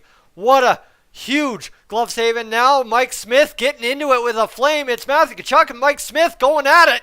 And now you got Darnell Nurse going after Matthew Tkachuk. And ooh, baby, this one could boil over in a minute or two. Matthew Tkachuk going after it. Now Darnell Nurse dropped the gloves with Matthew Tkachuk. He wants all of them. He wants all of them. The player's kind of scuffling off to the side. The linesman has got Nurse and Tkachuk tied up. Now Tkachuk shed his gloves. Both boys got to go to the bench and sit in the box for a little bit here as both guys try to get it going. Both linesmen separate them. She is about to boil over in Calgary now. Oilers down 8-5, but they still got a little spark and jump in their fight. And Mike Smith, oh, he was in there like a dirty shirt against Matthew Tkachuk, that's for sure. We've got ourselves just under 10 minutes to play in this third period. And are they even going to assess any penalties for dropping the gloves? Tkachuk's going to the box. Is Nurse going to the box? Are we going to commercial? What the heck is happening here, Sportsnet? Give me something to work with. Tkachuk's going to the box by the looks of it. He dug in there, took liberties with Mike Smith with his stick. Smith tells him what's up with the blocker. Darnell Nurse clutches him up, and we tangle up behind the net for a little bit, and then Tkachuk there, a little mouthpiece, has to get a few words in, just as always. And my goodness, this one ain't done yet, my friends. We've got ourselves one heck of a hockey game to finish up yet. Oh my goodness, light me up. I am beyond excited for this one to finish up and get to bed, because a guy could use his rest before going off to Lethbridge. But again, I'm going to give you the presented by speech, because I can't thank him enough. Great buddy of mine and a great entrepreneur spirit. LoudMedia.ca, my buddy Jordan over there, he's got you up to date with everything Canadian rock and roll. You got to check him out. LoudMedia.ca, just as it sounds. Just a website. Go check it out. Get in there. Get the action going. And find out what you need to know about the latest happening in the Canadian rock and roll music scene. Ladies and gentlemen, we're over 3 minutes average view duration. 733 views on the stream. My goodness. Good night. What a stream so far. Coming out of retirement just randomly to call one entire hockey game a week out from completing a tournament in Cold Lake for the U18 female B provincials for Hockey Alberta. What a time that is going to be. Whew. Can a guy catch his breath? Probably not. Let's just finish off 9.5, whatever the heck minutes we got to go. 9:41. And all right, so you've had Elias Lindholm from Johnny Gaudreau and Matthew Tkachuk. Those were their 60th and 50th assists of the season. And then Michael Backlund scores his 12th goal of the season. And I have no problem calling Michael Backlund public enemy number 2. That guy is greasy every time we face him in Calgary. Noah Hannafin, Tyler Toffoli, the assists on those goals. And let's get back to action here, as that's a big hit there by Lindholm on Puljujärvi to drive that one in the net. And then, oh man, Matthew Tkachuk taking the liberties with Mike Smith. Smith tells him what's up, though. Smith don't take that crap from a guy like him. And especially, right, being ex-teammates, no holds bar in that situation. Is Matthew Tkachuk was all the way tangled up on the side of the back of the net. He wanted a piece of Smith, but Darnell Nurse wasn't about to let that happen. Darnell Nurse trying to chuck fists, but couldn't get it going. 9:41 to go. Jay Woodcroft's just absolutely baffled at what he's seen tonight. Daryl Sutter's like, this one turned out all right. Kind of sketchy after the first 32 seconds, but what do you do? It's hockey. 8-5 for the Calgary Flames. We're skating. Looks to be 5-on-5 between the Oilers and Flames, so it looks like coincidental minors between Nurse and Mr. Matthew Tkachuk, public enemy number 1, or it was offsetting. I don't know. We'll get the penalties next commercial break. Don't worry about it. Shot on. Save. Markstrom. Player takes him out. Net's way off. Nobody's calling the play. Penalty coming up. Interference. Somebody's going to the box. Somebody's going to the power play. Oh my goodness. 9:21 to go in this third period, and it just continues to be a mess. Looks like Brett Kulak is going to the box for interference. Or somebody is. Kulak. 2 minutes for interference. Where's that penalty coming in? Kulak driving to the net, and dude literally just lets his man eat crossbar. Literally, gives him a love tap. All right, no, I'm going to be serious. That was interference. That's fine. That's dandy. Whatever. We'll go to the penalty kill. This one's pretty much lost anyway, but she's a heck of a hockey game anyhow, and you got to just respect the hell out of it. So that's all I'm saying. Looks like we've got 3 men in the box: Puljujarvi, Nurse, and Kulak. What's Puljujarvi in the box for? What? He's serving the coincidental. So Tkachuk and Nurse got 2 and a 10 is what I believe there. And of course, 9:21 to go in the third period. You've got Ryan Nugent-Hopkins out there, shot on net, nothing happening there, and now Rasmus Andersson will fire it around the boards. But if Nurse got a 2 and a 10, he would have been out of the game. So I'm not entirely sure what's there, unless he got a 2 and a 5, and they called it 5 for fighting despite gloves just coming off and no fist being thrown. New age NHL, who knows, who cares? Let's just play hockey and finish this one off with 9 minutes to go. Johnny Gaudreau cutting through the middle. Blake Coleman, he's got the puck down to Gaudreau behind the net. The Flames have it. What a night not to have Sean Monahan. Guess you should scratch him more often. 8-5 for the Flames. Across the net, backdoor, and chipped and saved by Mike Smith. Rasmus Andersson across. This shot not coming from Toffoli. Now the shot coming from Andersson. Blocked, kind of scrambled, and the Oilers will get it to the blue line, but not out. Andersson, however, flubs that one as a right-hand shot, D-man. Couldn't keep it in. That's offside, but they're not. Oh, they are going to call it. All right, game on. 8:22 to go with a $1.02 left in the power play. Blake Coleman, all kinds of traffic in front looking for that one. I don't know what Tyson Berry's doing there, crunching over, but almost cost the Oilers a goal just by not paying attention. This one, she's as ugly as she can be, and somehow she's still one of the best hockey games I've watched this season. Let me tell you, Leon Draisaitl Hattie, I think that one makes up for it, though. Buck to go in the power play for the Flames. You got to believe the Oilers would like to get something done, as the Oilers, nothing going here behind the net, as that's just battled there off the stick of Dubé, but comes onto the stick of Mangiapane. He goes around the boards. Backlund on the near side half wall near the dot. He's going to fire it around the boards again to Dubé. Dubé looking for it. He's got it to Yarncroke. Yarncroke across to Backlund. Backlund fires the shot off the body of Mangiapane. Mangiapane now diving into the corner against Bouchard and Backlund. Backlund gets it into the middle, and now the Oilers are going to chip and charge and out of the reach of Connor McDavid. The Oilers looking for offense on the penalty kill. 19 seconds to go, and both McDavid and Draisaitl are out there. That's either a desperation move or a vote of confidence from your head coach. One of the two, or maybe both. 7:30 to go in the third period. My goodness, this one has been absolutely bananas. And now the Flames will just dump it in on the power play with a second to go, and that is another kill for the Edmonton Oilers. This one played ahead. Devin Shore out there now. He's going to chip it and charge into the Flames zone against Oliver Shillington. Shillington taken out, fired around the boards. That is met there by Kulak. Oh, sorry, that's Foegele. And Foegele will see it turned around, and Lucic charges in. Lucic going backhand drive. He's a big man. He can do that. And he is denied by the skates and stick of Duncan Keith, who will fire it off the body of Warren Foegele. Foegele turned back at the Flames blue line and back into the zone. Go the Edmonton Oilers with 6:47 to go. She takes something unreal now. Like I said, a Leon hat trick in the third period to double up and get two. Oh my goodness, it could happen. It might happen, but I doubt it happens. 6:36 to go as Markstrom plays it behind his own net. Up the half wall, Johnny Gaudreau there flips it into the neutral. It's going to go off a glove, and terrible defense by Kulak allows the shot for Toffoli, who's been all around it tonight as well. 6:22 to go as Andersson turns back in his own zone after the clear from the Oilers. Gaudreau back to Andersson. They retreat. They're looking to kill some time off the clock and rag the puck a little bit. Kane plays it, and this one will go all the ice.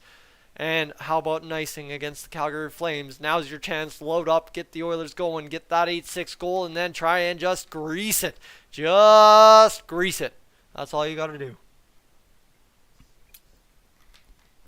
What a heck of a hockey game. Michael Backlund, a chance here, settles the puck, fires the shot, hits his own man in front, Mangiapane with the save for the Oilers.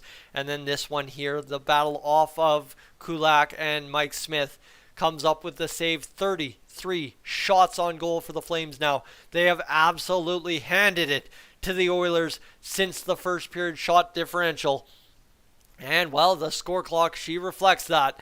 On a night where the Oilers' goaltending's letting everything in, you might as well shoot the puck as much as you can, and that's what the Flames have done. Now the Flames turn it over. They are coming back the other way into the Oilers' zone, chip and charge, and nothing happening. Turned over, shot, and goal. My goodness, somebody get Brett Kulak off the ice and give me Chris Russell, because that guy is just absolutely brutalizing it out there in this third period. 9-5 Calgary as Dylan Dubé scores to make it a 4-goal lead on shot number 34 of the night on the turnover by Brett Kulak. And this one, my friends, she was bananas after the first period. She was bananas after the second period. And this one is absolutely AWOL in the third period if you're the Edmonton Oilers, as the effort's gone sideways. As that one, Brett Kulak, I don't know what he's doing there. Kind of best Mike Smith impersonation with flopping the legs. And, well, that's just brutal as Evan Bouchard can't catch a break. And then Dylan Dubé, man on a mission, gets the goal right on Johnny on the spot to score that one. Oof. Jay Woodcroft, watching his goal differential that he had built up the past 5 or 6 games evaporate in the standings. A crucial game that is more or less just absolutely lost. Yeah, sure, you get a Leon Draisaitl hat trick, but we're long beyond accolades, as Connor McDavid and Leon Draisaitl would tell you. Results in the playoffs is all that matters, but first you got to get there. And if everyone else is gaining ground on you, that's a cause for concern to lose 9-5 against Calgary, despite, hey, hold on, cracking Jacob Markstrom for 5 goals. That's the big thing. The biggest thing Daryl Sutter did that kept this game from getting out of control is, instead of doing the Connor or the Mikko Koskinen and getting the Yankee yank after 5 goals, he keeps Jacob Markstrom in there. And while Markstrom delivers the performance that he needed down the stretch to keep it 5 goals for Edmonton, and now it's 9 in the column for Calgary with 5 minutes to go in this third period. What a disaster this one is, but hey, what a heck of a time it is at 2. And yeah.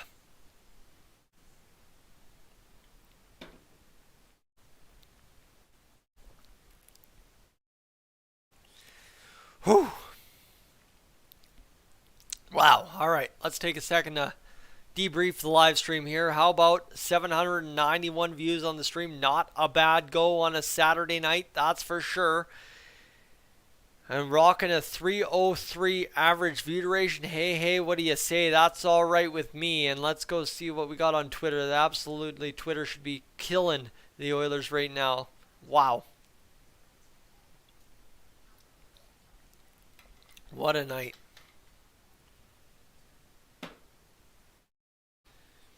All right.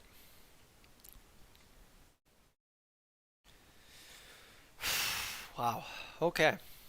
Is what it is.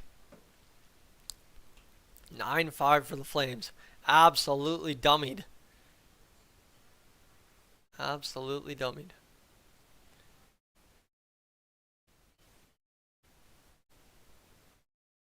All right. Let's do it. What do we got going here? 3:43 to go. Or 3:43 in the last hour, sorry, is what I've amassed on the live stream. That's a pretty solid little night of work, I'd say.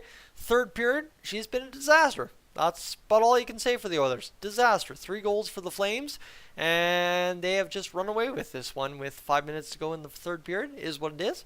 We'll go regroup next game and see what goes on. Maybe go catch that St. Louis Blues game next Friday if things turn out a different way in Cold Lake than expected. But most goals in a Battle of Alberta were tied with 15. Okay, that's all right. 15, 9-6 Calgary, or 9-6 Edmonton over Calgary, and 10-5 Edmonton over Calgary. We're 1 off the pace with 4:35 to go. Well, considering right now you are on pace to score about 1 goal every 5 minutes in this one. Yeah, that's a thing that could possibly happen with 4:32 to go in this third period. Kyler Yamamoto gets the puck after a couple of missed chances by the Flames. Now led ahead by Darnell Nurse. He's got Ryan McLeod. Shot on. Misses wide. Of course it does. Ryan McLeod chips it back into the Flame zone. Anderson there to meet it. 4 minutes left on the clock for the Oilers. Kazian out there grinding it down against Anderson. Something may be going on in the corner. Don't see Kazian coming out. Turned back by the stick actively of Devon Shore. Kulak now out there. A guy, again, still playing some minutes, and now he's mixing it up with Andrew Mangiapane. Shot by Backlund, turned aside by the defense, and well, back out to neutral. 3:43 to go in the third period as Noah Hannafin, he's going to collect at his own blue line, chip ahead to Toffoli. Man, that seems like Toffoli's played the whole game out there. Every time you see somebody at the blue line for the Oilers, it is Tyler Toffoli. Kazian up ahead, flips it into the Flames zone, and it looks like the Oilers have pretty much mailed it in and will just be content to not allow a 10th goal. That's probably the message on the bench from Mr. Jay Woodcroft. Bad night to be leaving the Saddle Dome in an Oilers uniform. That much is for sure. Puck is up off the glass and Puljujarvi will charge ahead. Nothing happening here for the Flames. Nothing happening for the Oilers as another minute ticks off the board and the Oilers try to get it out to center. Puljujarvi can't come up with the puck. 2:58 to go in the third period. This one down for icing. Oh, maybe not. Tanev's got it there, and yeah, the Flames crowd's pretty loud. First time I've heard of them that loud in a while. This one stretched the length of the ice, touched by a Flame, turned over by Mike Smith onto a Flame stick, shot, and ooh boy, I think they're going to be ringing the buzzer on that one in a few seconds' time. That looked like a definite goal if they don't score here. Evan Bouchard turns it back. Now he's got Kyler Yamamoto across, turned over. The Oilers all kinds of sloppy in this third period. At the near side point, Shillington, shot fired through sticks and legs, turned away before it hits the net, and off the boards it goes. Back to Shillington at his own blue line. 2:15 to go in the third period as the Flames crowd absolutely losing their minds by the sounds of it.